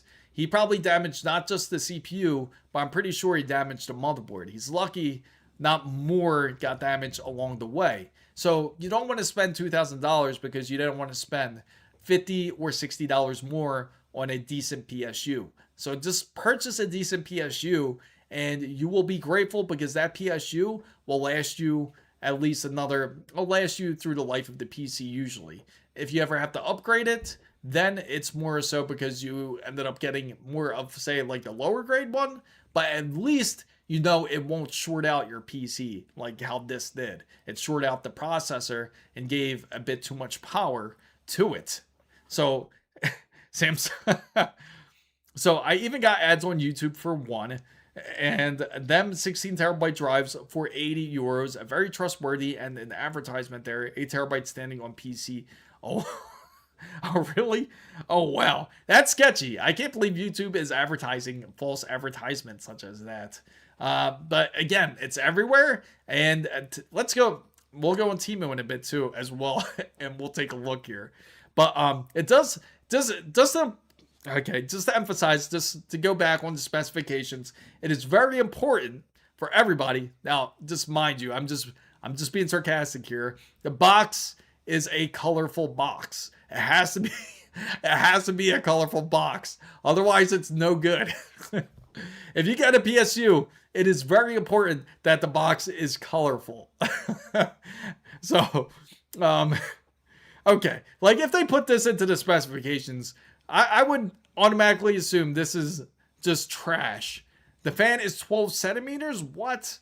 So again, this is not professional PC talk here. They should list it properly at 120 millimeters and not at 12 centimeters. Again, this is questionable. All the language here is very questionable when it comes to specifications. So you do want to purchase a decent PSU, guys. So I thought people are bad when they got sketchy PSUs, but now I think it's more horrifying when people buying quality PSUs, but mixing up the cables, throwing away excess cables. Yes, do not do that. The cables are important. You want to keep them. I have drawers loads full of cables. Now, in case if anybody ever needs any brand cables, and you need a specific one, I got drawers full of Corsair, Seasonic, you name it. I have probably just about every power supply you can imagine, except Hunky. I do not have Hunky's power supply. Oh man, how sketchy is this? Now, the safety standard is CCC and dimensions. Okay, do not get this. Again, look at the fan. 12 centimeter ball fan. No power supply company will call it a 12 centimeter ball fan. In fact, they will call it 120 millimeter. Proper term would be ball bearing fan, not ball fan. And it was saying that the price of chocolate, which costs about 90. Virtue. Yes, Virtue. Let's go back to Virtue power supplies. Okay, let's go to Alienware. Let's go back to a bit more serious talk here. Wow, that's a bit more expensive than I thought it was, but it does look pretty. Now that is pretty dope. I like the name idea. Alien 51 just simply suits it. I gotta shake their hand for coming up with Area 51. It just makes sense. Like, I'm surprised they haven't came up with this name a long time ago. But that is beautiful. That is a beautiful pre-built PC, I gotta say. Now, I don't usually like pre-built PC, guys, and usually I don't promote pre-built PCs. I usually go for everyone to build their own PCs. Now, I'm a bit curious on the backing here. Now, on the back here, I'm curious what this lock does. Does that lock the case? Okay, so they have buttons to pop it open. That's really interesting. See, they actually have pop buttons here. So they're actually spring-assisted buttons that you actually can push, and it looks like it will actually pop out with this. So I'll actually use a spring to pop it out, which is pretty decent. And it looks like up here, you can actually loosen it. I'm curious what this screw is up here. So I bought my PC from DeBarro. How's that going? So it does have, it looks like USB 3, standard USB 3 here, as it's 5 gigabits per second. And I would assume this is probably USB 3.2 Gen 2. And then it does have USB-C, has 4 USB-C ports lined up. And this looks like this is power delivery. Now, it can be power delivery. And then it has an Ethernet port. We have to go into the specifications and really figure out how fast it goes. I would assume it goes as fast as 5 gigabits per second, as that's the standard for a lot of X870E boards, assuming that's what it is. Yeah, isn't it crazy? Like how expensive like memory originally was, and now it's just like how cheap we could have had it, and now look at the pricing. There's people out there that wish they bought boxes of memory at that price. Takuma actually ended up picking up for a great deal for his Trident Z Neos. Yeah, he got some Royal Z's, which is awesome. That's a really awesome deal I actually picked up. At the time, it seemed expensive, but actually ended up doing really well. So we make fun of Alienware PC here in Switzerland because when you separate Alienware, it says Alien. Oh, really? So what is the hardest game you are on now? Probably, I would say the hardest game I'm playing is probably Elden Ring.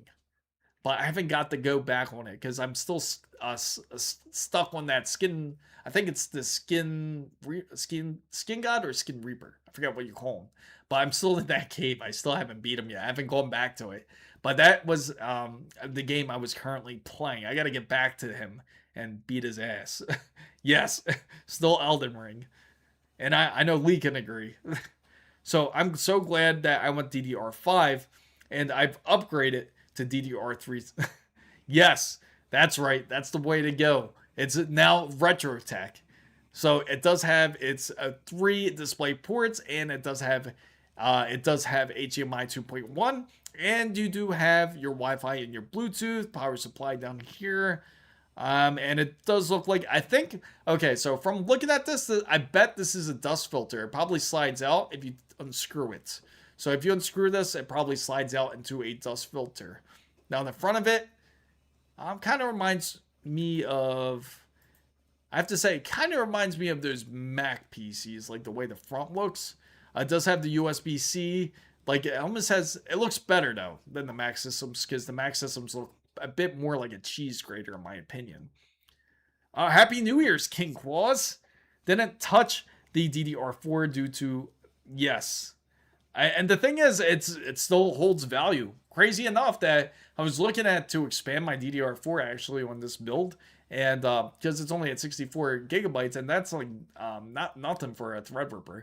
This could go up to as high as, I think it's 512, I think it is, but I haven't pushed it even close to that.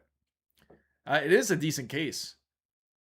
Oh, awesome! Thanks for subscribing, Simplicity. So looking on the side, I do like the look of it though. It's simple, but it's beautiful. This is what really stands out. I like the look of it.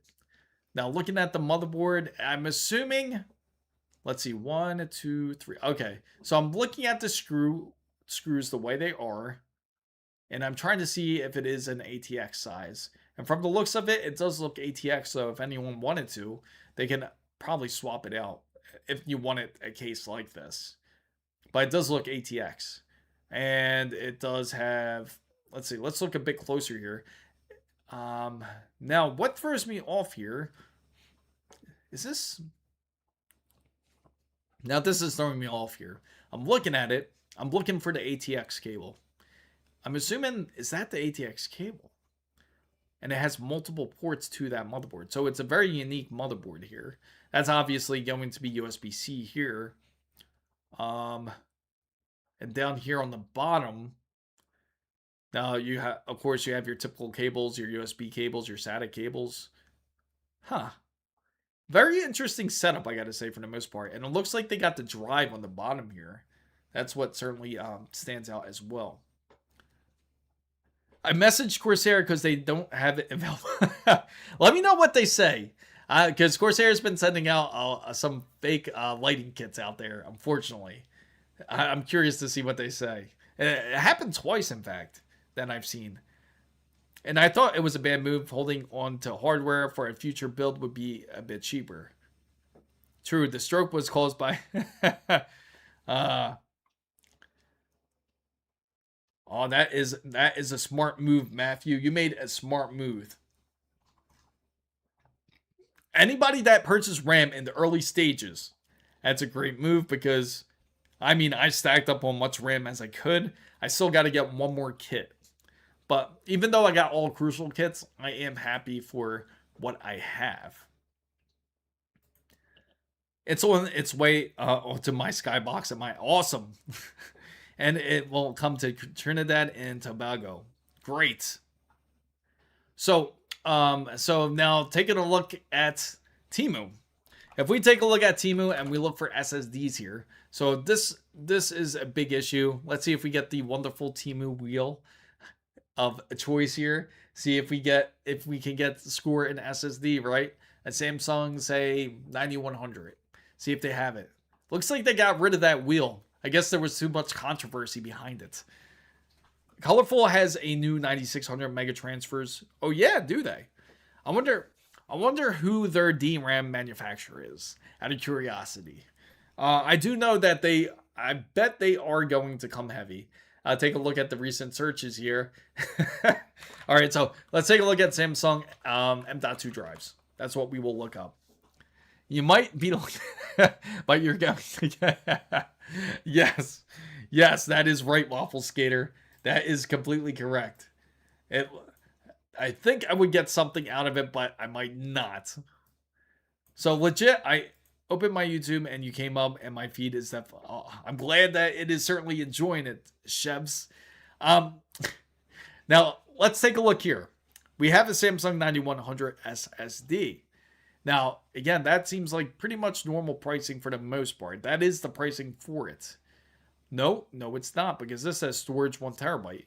Why does it say 1 terabyte, 2 terabyte, and 4 terabytes? And then it says storage 1 terabyte. And this is the kind of BS that you have to deal with when you do go through something like Temu. Now that, again, a price like this should be 2 terabytes and not 1 terabyte. But again, it's no surprise. All right, let's go back here. Okay, here we go. This is a perfect example of a sketchy SSD. Now, it looks like a Samsung 990 Pro. Or is it? Now, this is a really good example of a really I'm sorry, guys. This is just hilarious.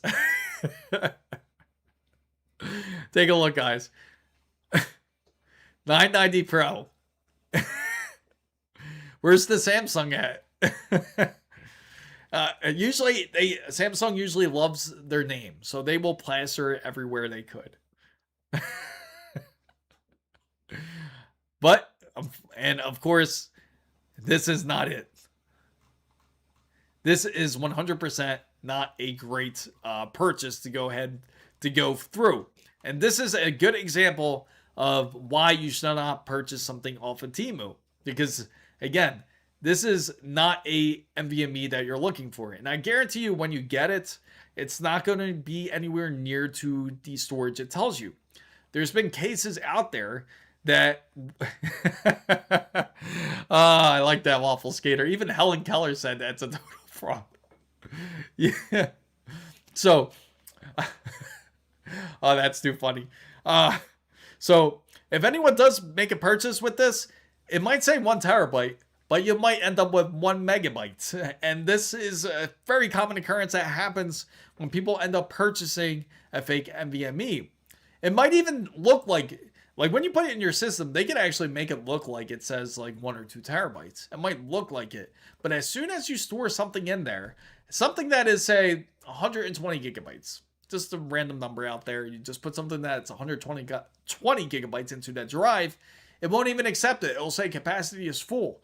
It'll say it's 2 terabytes, but it may not really be a full 2 terabytes. Yes, just like John Cena.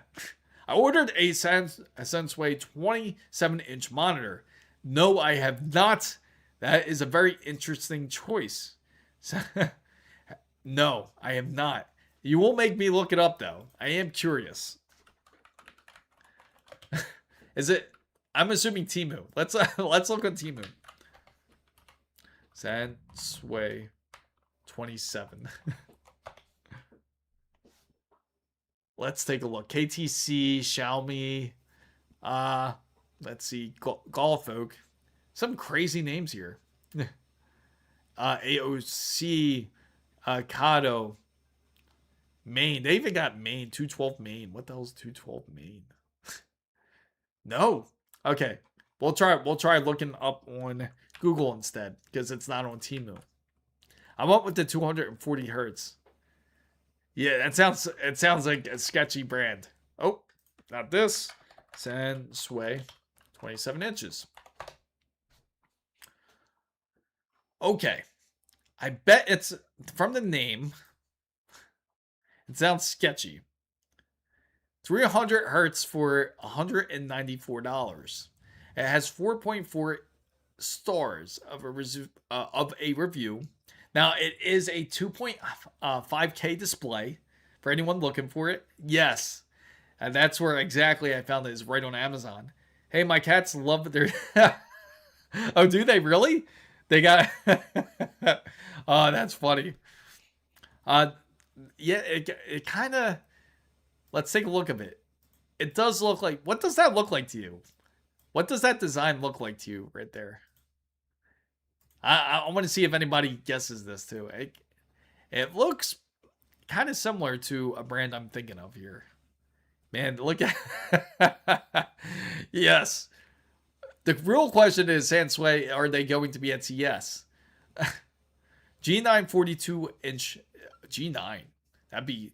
I'm really curious to see how Samsung's displays are going to be. How about this for Project Weeb, guys? Looks like, yeah, that's what it kind of reminds me of. Reminds me of the stand arm of one of my Samsung monitors. You know, I got a funny story. What's it? AOC? It was it was Spectre. Let me tell you guys, I have a story about Spectre that these guys are hilarious. Now, if you guys are familiar with Spectre, they make displays for PCs. Now, they're not the best displays that you can get for PCs. This was, again, a while ago that I received this email from them. It's legit Spectre. I don't even think I kept it because it was that long ago. But anyway, they ended up contacting me and asked if I wanted a Spectre monitor to put on the channel and give it a thorough review, a long review. And at the time, I was like, you know what? I'll just go ahead and do it. So I said, yeah, sure. I'll review your monitor. And they asked me to pick from their selection, so I made their pick. And after I made the selection, they said, yeah, so after you get the monitor, you have to send it back. I'm like, no, I'm not doing this. So they wanted me to review a monitor and then send it back to them. Can you believe that? Spend all my time to make this video for them, and they want me to review this monitor and send it right back to them. How crazy is that? So, reminds me of the same. Yeah, that's exactly. That's what it reminded me of. Oh, they got a video, guys. We could definitely we could check out the videos. Waifu. Zebronics is fine told the office not for gaming or editing. The company was bought over. Oh, were they? Are they paying good? Sansui. Exactly. Is this a...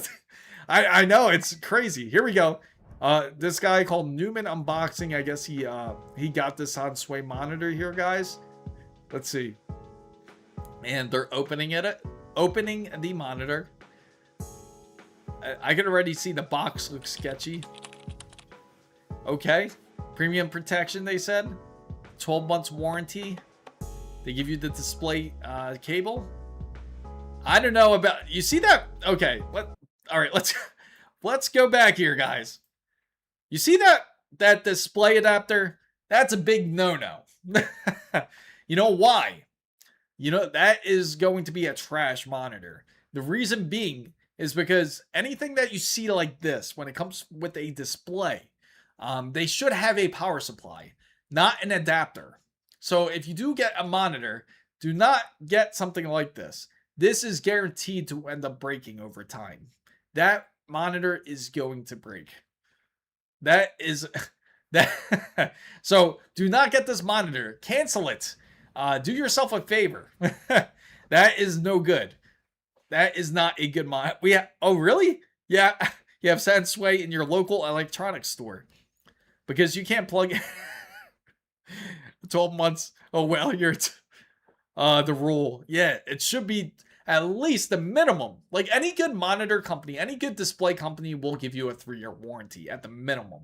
36 months is what you want to look for in a monitor. After that 12th month, consider it dead. Because the reason being is because they only give 2 months for that monitor because they expect that monitor to go at the 13th month. Now, again, all companies can be a bit shady when it comes to this side, when it comes to the manufacturer's warranty, because you would assume any product after the years. For example, a decent power supply. Let's go to Corsair, for example. You go to Corsair, we look up their power supply, and how long do you think their PSU warranty? How long do you think their PSU warranty is? Now, take a look here. Now, this is their limited warranty. And if you take a look at it, let's see, right here. We're going to look at their warranty list here. Now, if you go to their power supply, let me hurry up and look. There we go. Right there. We're going to click this. Okay. So PSUs. This is when it's a decent PSU company. The HXI has 10-year warranties. Okay, RM power supplies have 5-year warranties, and anything that's 2019 and newer has 10-year warranties. RMI's 10 years. RME series 7 years. So that's a decent power supply. That's how you know when you have a decent power supply. They might not make the greatest cables, but at least their product is good. It's decent, especially for the price. Now, let's go back to Sansui here. Okay? That adapter right there is a big red flag. You buy a monitor and you see this. You're buying a used monitor and you see this. Do not buy it. It is trash. I know that warranty card has at least 2 years warranty. Corsair has a GPU. No, unfortunately they don't. They have SSDs. Yes, exactly. So I'm using the Sansui to. Oh, really? The power co-ed and power supply looks much nicer than what they showed. Okay, I hope it's a bigger. Usually power supplies, when it's a decent monitor, I'll show you a good example of a decent one. We'll take a look at even. Say a decent brand. Nothing too crazy. Acer Predator. They have decent monitors here. Now, they're not the best when it comes to monitors, but at least they're decent. Now, let's take a look here. We'll look at the Predators. Yes, Vantex has 8 years. Like, anytime you purchase any... Oh, I'm from India. Yes, it's a decent... it is a very decent RAM kit. So if you get that RAM kit, you'll be happy with it. If you were able to pick it up, that's awesome. Oh, really? I'm surprised. So I have the 1000 watt tough PSU.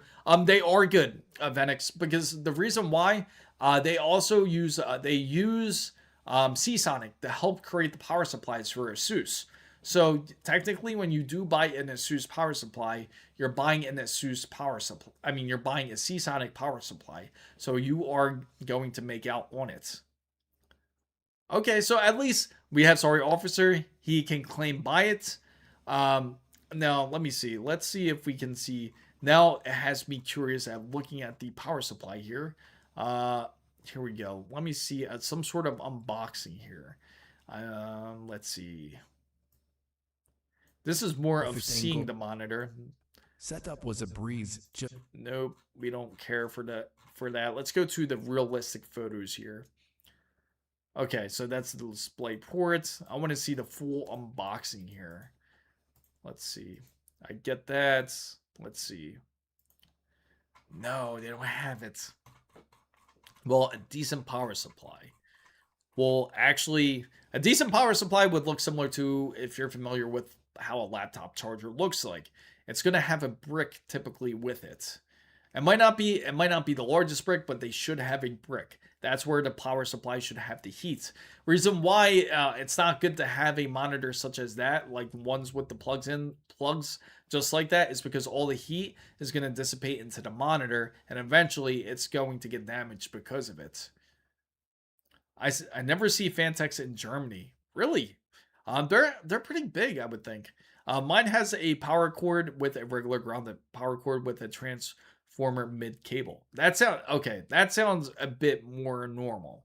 Now, a decent. Okay, we're gonna have to look it up. So I'm gonna look up, say, this monitor, this Acer Predator gaming monitor power supply. It's gonna look like something like this. Here we go. So it should look a bit more like this. That's when you have a decent power supply. It should look a bit more like that. That would be something that would be plugged into a monitor. If you purchase anything like from Sansui, like how their monitors are, like specifically that model, that specific one we just ended up looking up, that real cheap one, all the heat will not be collected into that power supply. Instead, it's just going to go to that monitor. It's just not good. Oh, there you go. Takuma can definitely explain it.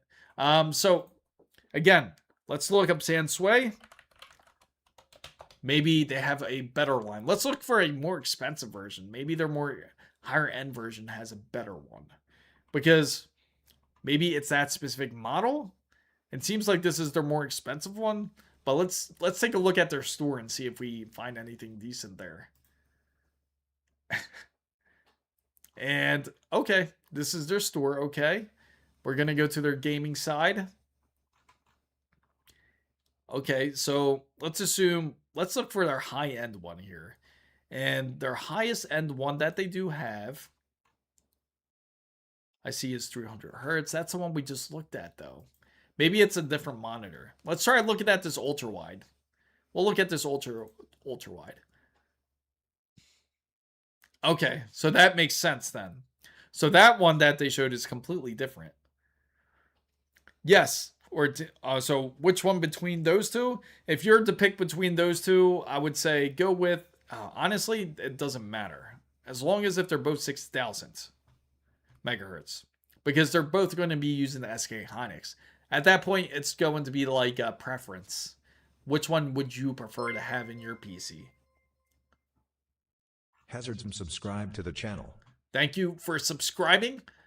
Okay, so let's take a look. Let's take a look at their unboxing. Maybe they have something a bit more fair. Here we go.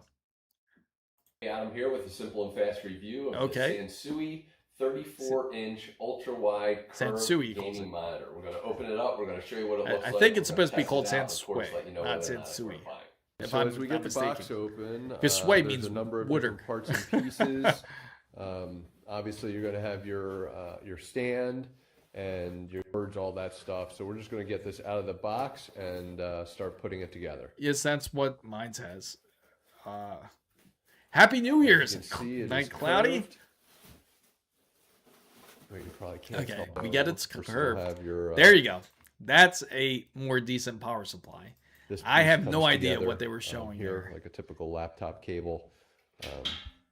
And then of course that makes a bit more sense. Power. So this is what you have. My 34-inch has 4. Yeah, there you go. Hey, I'm not arguing with you. I'm just saying there is better ones. That's a great question. Can anyone help answer this? I would love to have one. Go with 850 watts. Yeah, yes, 850 watts would do. But Takuma is the man.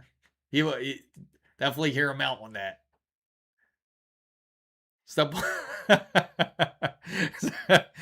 one, go to Venezuela. Okay. Oh man, I did. It is a pretty funny story though. You gotta. This story is hilarious. I will also say that my Sansui was very well boxed and packed. So pretty much like his, right? Because you had the ultra wide version. So that all. Let's take it out. Let's see. Pieces. You'll see all your connections, and I'm trying to minimize what I show you here because there's, I guess, okay, some QR codes and stuff like that. So I'm assuming that the stand looks plastic. Now there's nothing wrong with plastic, but I gotta say it would definitely be better to have a monitor arm for it too. If it is a plastic disconnected, it comes in and then it will go ahead and connect, or you'll be able to connect. Is the base metal? It has to be, I would assume metal, right? The base, or is it plastic? Sansui has been around for a long time. They made some of the, really? They've been around that long? I had no idea. Really? So I could be wrong about them. So I set a quick pic of my PC. It's nothing too extreme. Okay, so let's take a look at his PC here. The mismatch. Let's see. Here we go. Here it is. All right. So here goes one. Switch it over to Discord. Judgment time. Okay, here we go. So it looks like you have a Corsair 4000 PC. I mean, Corsair 4000 case. I do like the case. It looks like you have the ASUS e-gaming. Is that correct? ASUS, it looks like ASUS Strix e-gaming motherboard. And it also has the Corsair H150, I would like to say, the Elite. And I'm assuming you have Corsair Vengeance RAM, about 32 gigabytes. And you have I'm guessing a RTX 5070 Ti or 5080. Tough, I'm assuming. The base alloy is on mine. Okay. I would figure it has to have some sort of weight just to prevent the display from falling over. I got the Corsair 4000X. Can send back the photo until I get back. Okay. Yeah, that's what I figured. That's what it was, a 4000X. But the GPU is a 4090. Okay. Yeah, because I was like, I'm thinking, and because I was thinking of the 4090, so that makes more sense. 4090 makes more sense because when I was thinking, I don't think any of them have RGBs, like the new tough cards. So yeah, I was off on that one. But no, it's a decent build for the most part. It looks like you're using the is that Corsair's regular case fan, the 140 millimeter in the back, or is it 120? It might be 120 from the looks of it. It's hard to see the front of the fans. Yes. No, those are nice cases. I'm expecting Corsair will have a new reiteration of the 4000D. I would love for them to show up at CES, but they never go to CES, believe it or not. They're like one of the only companies that don't go to CES, but they go to Computex. My GPU is a really basic 1080 card because of cost. Being the fact I can't work anymore and I don't know if still healing, I don't know if they would medically retire me unfit. Oh, I see.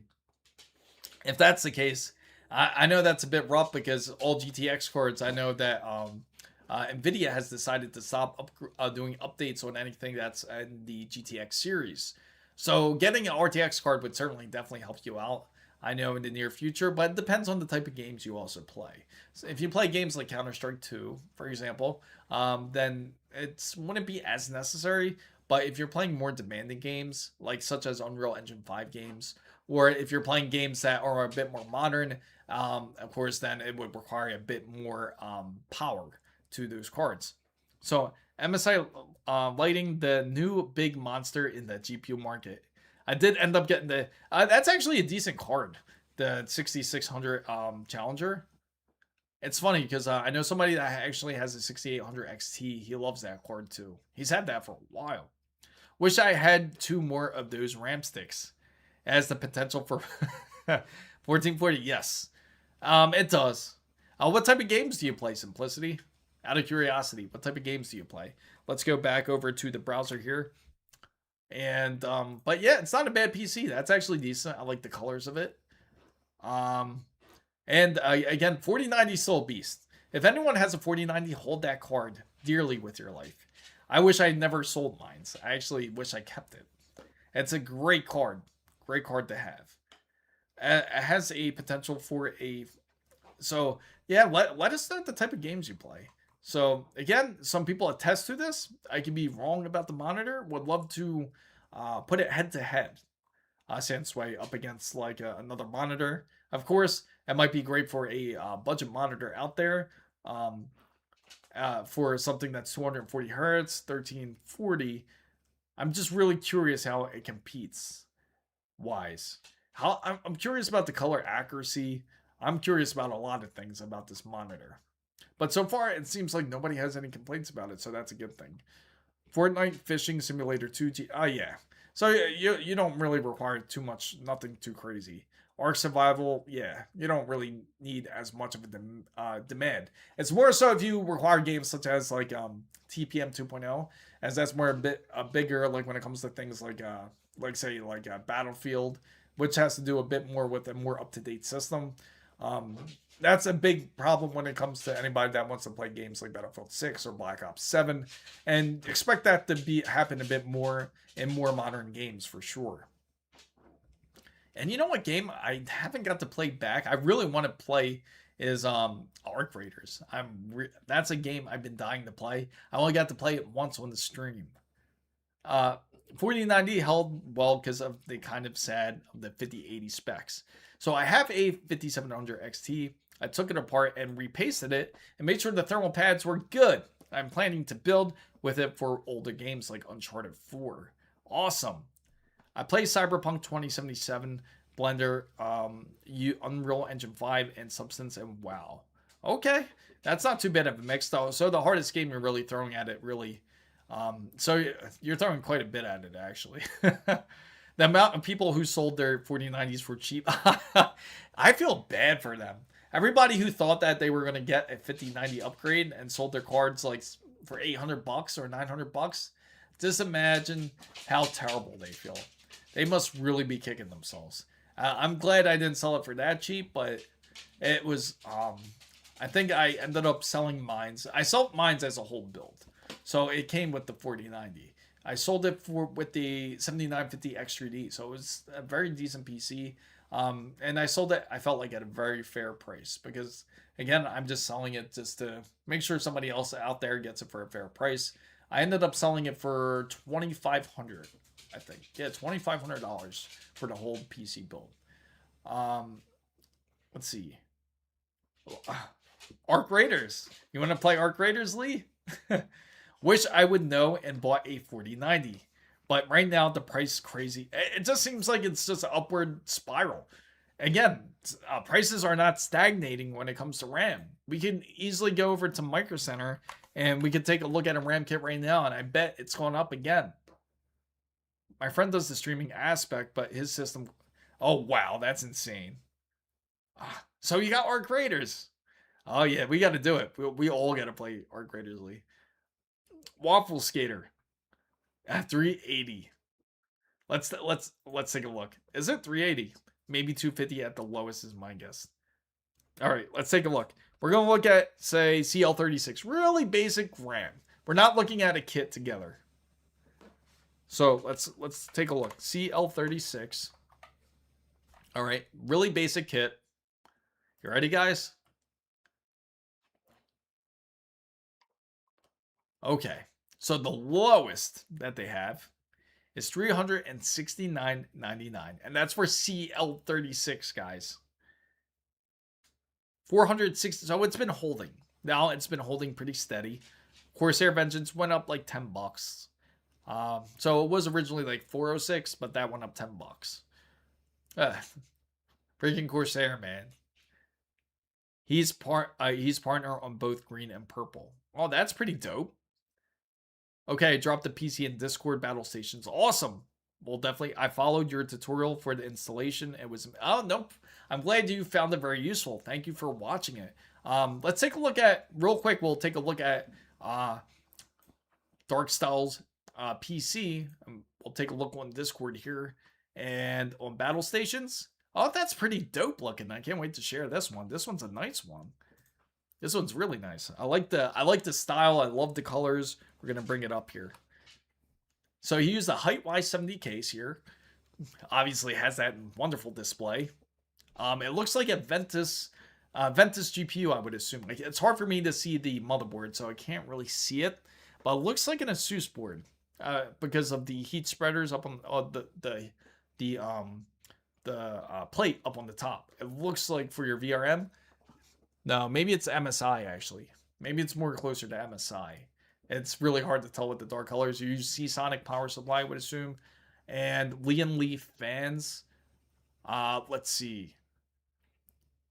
Now you can... now you can kill me over the Ventus. Yeah. Let's take a look.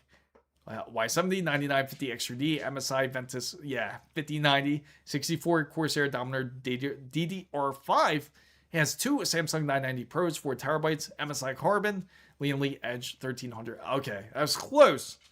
The TYRX. How do you like that cooler, by the way? Out of curiosity, I'm really curious how you think of that cooler. It's a really dope. I love the panoramic display on it. It's really amazing, I gotta say. Is that a corner a touchscreen? It should be a. You mean on the display on the height Y70? I'll let him answer it for you. Not to diss the Ventus, but it's just an ugly car. I get it. I'm not a fan of the Ventus either. Personally, to me, I don't like Ventus. I always prefer something definitely other outside of the MSI line. Besides that, I would go with, if I were to pick, I would go Trio or the Supreme if I were to pick the 5090 side. Because personally, for me, I felt like I had a terrible experience with Ventus. I know most people who had the Ventus, especially during the 2080 Ti time, it seems that they've experienced issues with it as well. So I would 100% go with like the Trio or the Supreme. The screen blocks airflow from DVRMs. Oh, really? Oh, no. That's not good. And so it gets pretty hot, I would assume. It gets pretty hot back there. Let's see. Take a look back here into Discord. Seems like we got a few on the PC hardware side. What undervolt would I have to run on a 9070 XTS? Oh yeah, speaking of which, to all my members out there, just to update you guys, to my wonderful members at the roundtable, just to let you guys know that when it comes to the member streams, once that comes up, I will be looking through the member streams through Discord. So I will be able to read them. But at CES, it'll be different. You can use the regular chat like you usually do. But if I'm doing the stream on Saturday, and once we go to the member stream, you can chat normally like you do on Discord, and it will pop up on the stream. So we will be using that instead. So that way both Twitch and YouTube can communicate with each other that way, instead of just using my social stream to have everything into one, because unfortunately YouTube doesn't allow social stream to go on member streams for some reason. Just to give you guys a heads up. So if you guys aren't part of the roundtable, make sure to join. Again, it's not expensive at all. You can take a look. Join the roundtable. It's going to be completely worth it, especially for the CES coverage coming up. If you join the roundtable, you will certainly be the first to look and get exclusive looks and pics and videos once we get to CES. So, King Claus asks, what is the price for a 5090 in the US? That all depends on what type of 5090 you're buying. So what you're saying is Twitch only stream and sub only mode? Yes, pretty much. Yeah, Twitch only streams and sub only mode. Once we go to the CES, like for some of the streams, it will certainly be for that. For you guys, will definitely get the first look for, like, say, we'll figure it out. You guys will certainly get the first look though. So going back to the browser side, King Claus asked about the 5090. So we'll take a look at it. I'm sure you guys have an idea of it. Let me just go over some of the pricing real quick when it comes to Micro Center here for anybody that is curious about what the pricing is looking like if you are trying to do some sort of PC build. Now, unfortunately for everybody, if you are doing a PC build, your best option is to get the kit. Do not buy the RAM separately. If you do that, you will regret it, because you can get a AMD bundle for much cheaper. So if you take a look at, like, say, AMD bundle, you can actually do a $500 deal. In fact, even $530 if you want a bit more of a newer processor. You get a 9700X. I see what you mean. They did change everything to Crucial now. You get a B650 Gaming X, AX, a Crucial Pro 32 gigabytes, and you also get the, you can actually upgrade it if you want.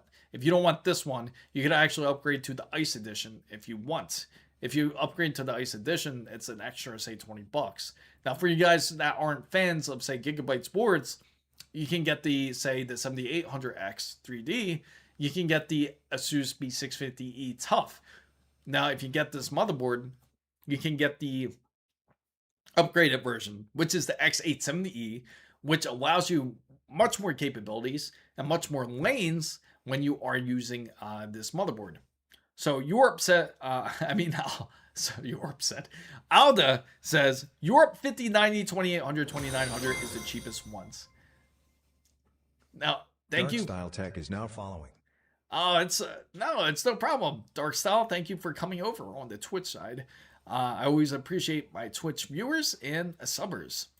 So I always, yeah. So any of you guys are also welcome to follow through Twitch. So I sent my build in Discord. Okay, awesome.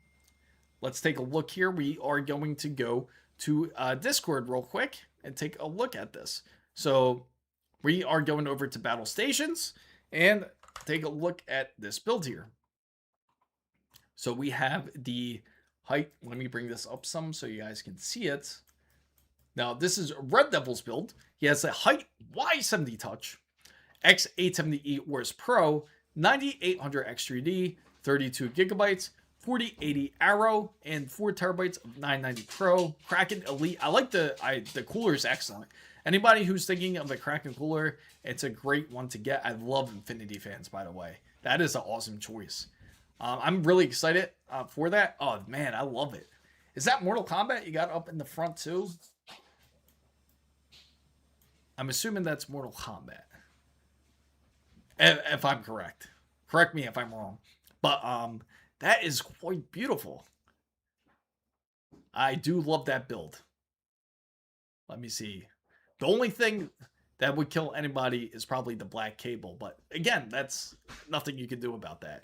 But that is awesome. No, I was wrong. Is it Ghost of Tsushima? Oh, of course. That is awesome. I love it. I love the colors. You did great on this build. Man, it's seamless. I gotta say, that's a good one. I love this build. Wow, I spelled so many. It's beautiful. It's clean. That's why it's amazing. It's very rare to get like a pure white build like this. You took a great picture, by the way. Like just even capturing the essence of your fan spinning. This would be great, even just like for your. I love it. Definitely love this build. Here, this one's Takuma's build here. If anyone's curious about the Fantix build, take a look at all them fans there. Isn't that crazy? That's an awesome build too. He has. You can show mine. Yeah, you know what's funny? I just showed it. Yeah, you know what's funny? He has the Gigabyte Ors Master RTX 5090. And it even comes with the white bracket, which is pretty dope. His is a Fantix case. Can you suggest a good liquid cooler? Power supply, good airflow cabinet for my PC build above. Let me see. You're right above Takuma. Sure, we can take. Why did you? I can owe it. Hey, if you front me the money, I can build you another one. I'll build you another one, Lee. How's that sound? If you want to do a different build, let me know. We can do it. So, I love it though. I definitely love it though. Plenty of room. And I remember the big thing about this was the whole cable management. Mount your parts to the wall. Pretty soon our GPUs are gonna look like on the pretty much like on the roof, like a AC unit. We're gonna need something like that to cool it off at that point. Well, the fans are, yes. That's right. You're swapping them out with Lian Li wireless ones because of all the wires. I'm glad you love it, Lee. So the one that Lee has, guys, is he has the one with the RX 9070 XT build. It's an awesome build. Really proud of that build. I'm glad he's loving it. Is that plate on the top of the GPU for the water block? With the one up here? You're talking about the one up here? Or is it... this is just a back plate. It's just like designed lovely. It's just like a metal plate. Let's go back here. Airflow wise. Oh, are you concerned about your VRMs? Yes. Red Devil subscribe to the channel. Thank you for subscribing. Let me see. So you're concerned about your VRMs here, right? Let's see. Airflow wise, I would suggest the best thing you could do is you can get a 140 millimeter fan here. You can definitely throw a bigger fan. and you can get a bit more airflow that way. The fans up here, there's nothing that you can do. You can nothing to tweak there. The GPU wise, I know for the height Y70s they required you to have it vertical just like this, but sometimes it can be a bit counterintuitive if you're looking for better cooling in a sense. If you are looking for better cooling, you can mount it. You can mount it horizontally, like to its traditional sense, to get somewhat a better cooling. But those would be the main tweaks you could do.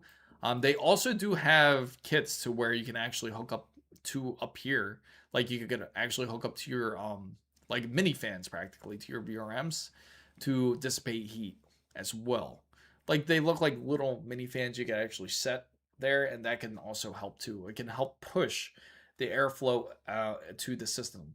So I would suggest something like that. More to say.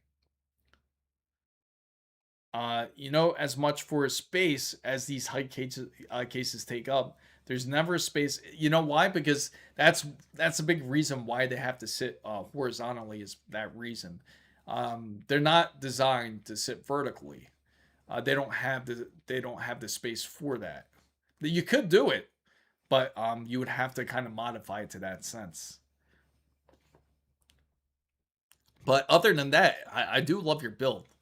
How bad is the temperatures really that bad where you have to be concerned about it out of curiosity?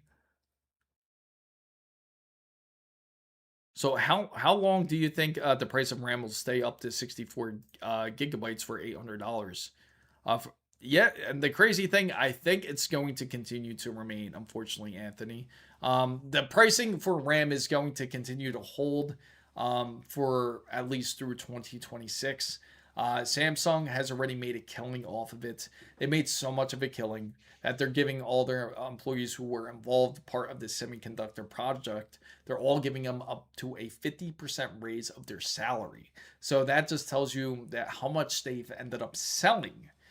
That's 3 times what they usually make through the year. So that tells you how much they sold within this year. Unless SK Hynix has an answer and they hurry up their fab. Even if they do hurry up their fab, they also have first priority to companies such as Dell, companies to HP, Lenovo, all your typical main brands when it comes to PC builds. They are the first priority to get DRAM over the custom markets. So it will be them first if they do end up getting it. I wouldn't be surprised if it gets to the point where we end up stripping pre-built PCs in order to pull out RAM, because it can be the case in the near future.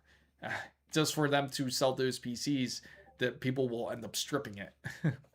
So it's Ventus. They seem to be the same model from the 5060. So cooling must be for the 5090 on the weaker side. Project Stargate. Yes, more projects to throw on. 2026 is going to be a rough year when it comes to the budgets. If not gaming CPU, Temp 62. Okay. That's honestly not terrible. Honestly, you're doing decent. You're doing really good when it comes to the temperatures. I wouldn't be too concerned about it. I think you're doing great. Now, to answer the question, for someone who was asking if you are planning to get a kit, if you're planning to get RAM and you're building a PC, the best thing to do is to do this. Even if you're, to be honest, guys, even if you're not building a PC, buy the kit. You're going to save money, regardless. The reason being is because you're going to have a processor and a motherboard. And if you do end up, even if you don't want it, you don't want the motherboard and processor, you can resell it back on the market if you really have to. And you'll end up saving money anyway. In reality. So just get the kit if you're trying to get RAM for a cheaper price. You will certainly save on that end. If you try to buy RAM outright, it's going to be expensive. It's going to be more expensive within the next couple of weeks. Regardless of people saying stagnation, or when it comes to RAM, it's not stagnant. It has gone up since the last time we looked at it within last week. It went up about roughly $15 to $25 within the last week. But same thing with M.2 drives. It's also going up drastically in pricing. We can easily look up a Samsung 9100, and I can tell you it has gone up in price. Now, a 9100 Samsung is their PCI Express 5. It's their flagship NVMe. Again, usually, this when it first released within last year, it was $300. Okay, it was a $300 NVMe. It dropped down to $250, and then it dropped down to $200. It even dropped down to $180 for 2 terabytes. Now, this has slowly crept up.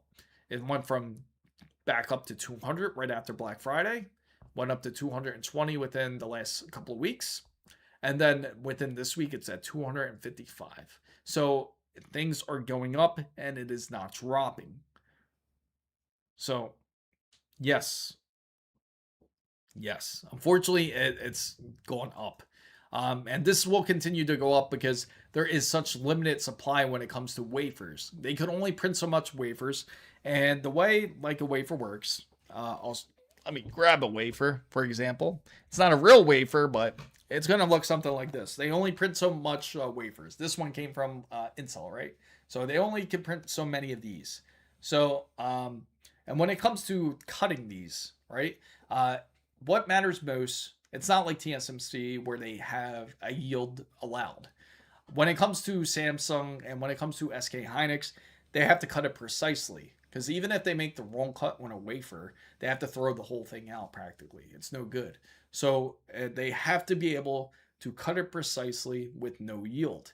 And they have to print these specifically for AI, unfortunately.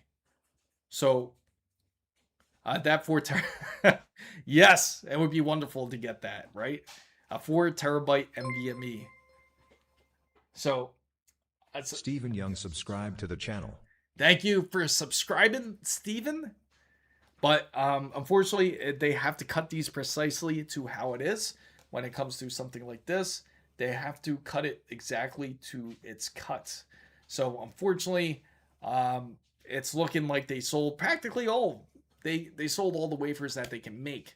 Unless they create more fabs, then they can. Oh, thank you. Oh, Lifey. The coconut water went bad. Really? Yeah. How? I don't know. It taste. I don't want to. Oh my god. Yeah, my coconut water went bad, guys. I thought it was good, and then I was like, oh, it tastes something's wrong with it. But yeah, unfortunately that's the case with the wafers. They actually held off like up to 2027, and unfortunately they're not going to unless they create more fabs, unless SK Hynix successfully extends their fab, which they do plan on doing, then it will get better. So due to the future time zones in the future, if you don't give me free, okay, now you're just kind of repeating my line there. So I told my brother to jump on a 4 terabyte M.2 for his PS5 when it was like 300. He finally went to buy it a few days ago. Text him. Oh, that's funny. Did you laugh in your head about it, or were you just thinking like I told you, I warned you about this, bro? Like I told you to get it. It was going to be bad. Happy New Year's, Marlon. Welcome. That is hilarious. I can imagine your response. Especially, I'm surprised at how many people get upset about when you speak the truth. Just like, I just came out with this video a couple days ago. Some of you guys may have seen it, especially for those who are in need of a GPU. And a lot of you not a lot of you, but the people that seen it who got upset said, oh, you're just invoking fear about this. And it's not invoking fear, it's the truth. It's a straight up truth. Just like one guy said that there's like over 25 in stock GPUs. That's great. You want to take this time to go ahead and make the purchase, because a month down the line, even 2 months down the line, you're going to be really complaining and you're going to say why you didn't get it. So I just tried to warn everybody about future cost. It's not up currently. It's slightly up. It went up for the 5080s and 5070s, 5070 Ti specifically. But again, if you need a GPU, you need any specific component, whether it's GPU, M.2 drive, or you need RAM, it's a good idea to go ahead and make the purchase, because eventually the way a shortage works, just like anything else, is once it gets sold out, they will not be able to produce it anymore. What happens to a product where it's in demand and they can't produce it, where they have 1 or 2 on shelves? It's going to go up in price because of that. So I laugh, like I told them M.2s were about to jump in price. That's stupid to buy M. They're costing more than. You know what's funny to really think about? You're no kidding. Like when you really think about it, it is more than the console. B580 a good buy for $250. Actually, thanks to Kuma, I told him he could just buy another PS5. He really could have, technically. B580, it's not bad, honestly. B580 is a card that people would like to get. It's if you guys are unfamiliar with the B580, it's Intel's GPU. It's their Battle Mage card. It's a decent card for anyone that wants to game like on games like Fortnite or anything, or if you're more of a Battle Royale player, that would be the card to get, especially because it's not expensive. Now, if you were to ask me I'm surprised I didn't come out with a video on this, which I should have, which is what is the best GPU of the year? What is the best card of 2025? It's the 9070 XT, no question. When it comes to price to performance, get the 9070 XT. Regardless of what you hear when it comes to NVIDIA, you may hear NVIDIA does the best in GPUs. Yes, that is true. It is fact. They do have great GPUs. But if you're looking for best for price to performance value, the RX 9070 XT is right next to the 5070 Ti. And when it comes to ray tracing performance, the only difference is when it comes to path tracing. Path tracing, the RX 5070 Ti will annihilate the RX 9070 XT. So if you are looking for decent pricing, but you're looking for 5070 Ti performance, the 9070 XT can certainly do it. So I should apply for a cleaner Microsoft warehouse with the multiple. I'm pretty sure a lot of people had those thoughts. Find some sort of contracting job that Micro Center is hiring for. I bet that whole Corsair issue, like with the lighting kits, if you guys haven't heard, there was somebody that actually had a bad kit of DDR5. It was a 96 gigabyte kit of DDR5, 6000 megahertz of CL30. He went to go warranty the memory, and in return, he got the kit back, but it wasn't what was expected. Anthony Piper subscribed to the channel. Thank you for subscribing. In fact, when he received it, it ended up being a lighting kit, a light enhancement kit by Corsair. It happened twice. So tell me that's not an inside job. There's somebody in there that knows what they're doing. So, yes. Yeah, and then coders as well. That's also important as well. Yes. Now, that's why I said it's good for gaming. Specifically gaming. That's why I didn't mention the whole CUDA part. Now, when it comes to CUDA, that's more for those who are more interested in, say, production. Now, the gold standard when it comes to production is, believe it or not, it's not going to be an AMD processor. It's going to be an Intel processor when it comes to production usage. And when it comes to graphics, it's going to be NVIDIA. So the Intel and NVIDIA combo is still valid to get even these days. So what do you think is going to solve the problem for RAM? The only way you can get resolved this RAM issue is if these companies are willing to expand their fabs. They need larger fabs in order to reach demand. So you have to have companies like SK Hynix. They are expanding their fabs. They are expanding on their current one to a much larger fab, but it won't finish construction until the end of 26. So that means the demand won't be really truly filled until like the beginning of 27 to late 27 even, depending on how fast their need is for it. But there actually might be more demand for it now, since these main companies such as HP, such as Dell, they are in demand for RAM. So they are going to have to send it to them first. So, and Micron's completely off the map anyway. So Micron's completely jumped off the whole DRAM market and went full HBM. Same thing when it came to Samsung. They're on full HBM mode right now. So that's why there's a crisis when it comes to the GPU. It's just an unspoken crisis for now until all the GPUs actually get bought out in all the micro centers, for example. So can you check out that WSW880? Sure, I'll check it out in a bit. Let me see. Let me type it in. So tech power upside. Yes. So is that even for sure, or is that wishful thinking? It's 100%. I'm certain. I'm like certain.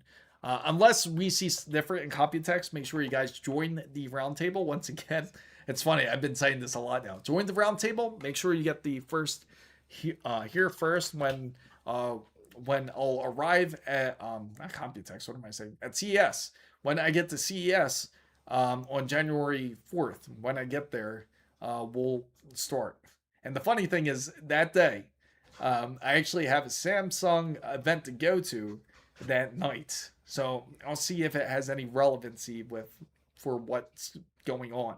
It might be more focused on the AI side, which they've been already pushing. Thanks, LSG, because I'll probably get hammered by the next hour if I take a shot for every AI mentioned during this event. But let's take a look here. So I'm buying a PC today, mainly for video editing, second gaming in India for Intel Core Ultra 7 5070 Zotac Solid, ASRock Z890 Pro RS Wi-Fi LGA 1851 CL30 T-Create Samsung 91. It's not a bad build. That's great. If you're doing it for editing, that is the way to go. CE Computex. Steal me some M.2 from Samsung. I just got my GPU, motherboard CPU. Then it always happens that way. Unfortunately, that's always the case. Casey, what's going on? So let's take a look. We're going to take a look at this board right here, this workstation board. It's an awesome choice, by the way.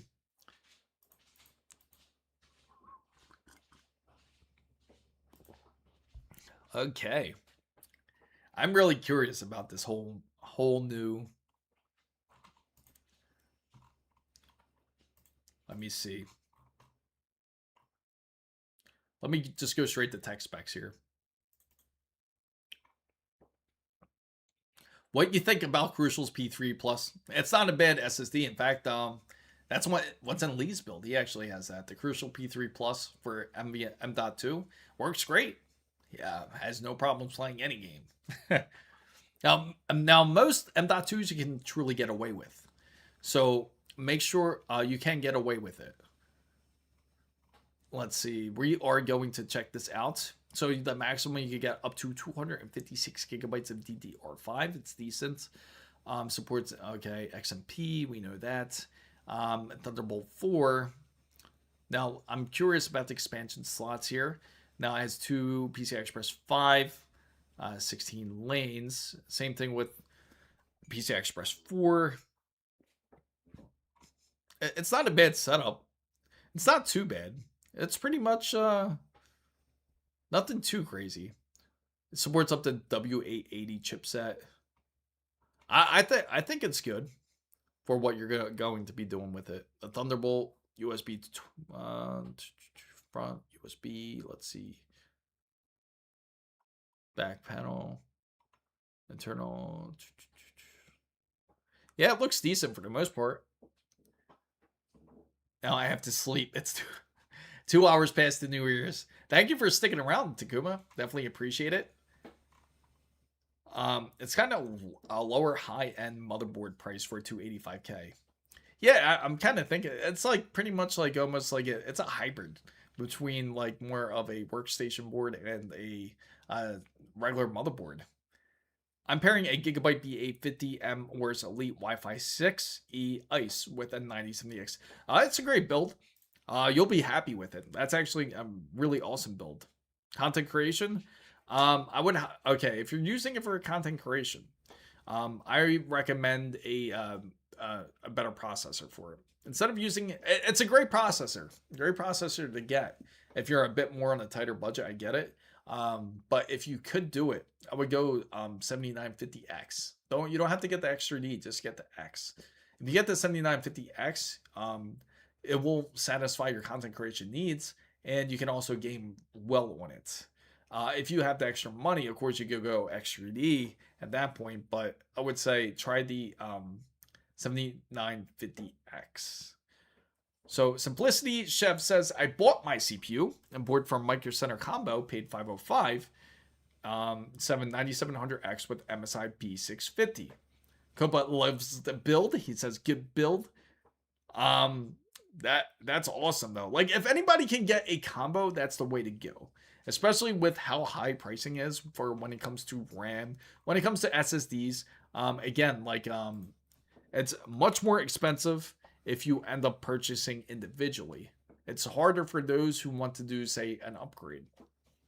Here goes something that got thrown in my face. Very decent deal. RX 9070 XT Challenger is actually a great deal for $580. Great for anyone that is solely focused on something like gaming. So if anyone is thinking of just like a gaming build, 9070 XT is way to go. Thinking a bit more of a budget when you are, like, say, more of a streamer, 9070 XT can be the way to go. Now, if you need something a bit more for when it comes to, like, say, video creation, like more like, say, like you're more into video editing, like DaVinci, you will need the CUDA cores, then it would be a bit more recommended to go something like, say, a 5070 Ti at the minimum. Of course, you could go a bit higher if you like, but again, watch the pricing. Prices of 5080s have gone up a bit. 5090s, you could only really find the more expensive ones now, because a lot of the 5090s that you look at now have gone up quite a bit in pricing here. So if you take a look, the only ones that they have are the Astrals, which is at $3,359. Same thing with the Zotac. They have the water-cooled version. They have one in stock, $2,800. That's probably a bit more fair. Now they actually got one more in stock now, two more. They got the ASUS NVIDIA RTX 5090 Tough for $3,000. PNY 2GB 9080 GTX has been good to me. You know what? They've been decent. They've been actually decent company. Like back then they were, at least. Yeah, pretty expensive, right? Insane. Oh, really? For the 7950X? That's more than I thought. Let me take a look here. 7950X. How much are they selling it for? $589. So it's held and retained value. Let me try 9950X. It's crazy. So if you spend a bit more, you can just get a 9950X. How about the 7900X? I'm going to try it up.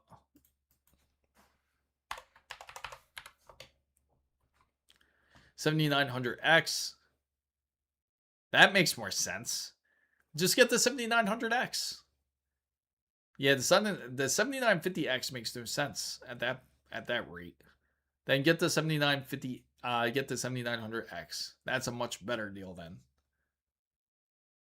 Oh, what's free? What did you end up getting free? What's the secret here?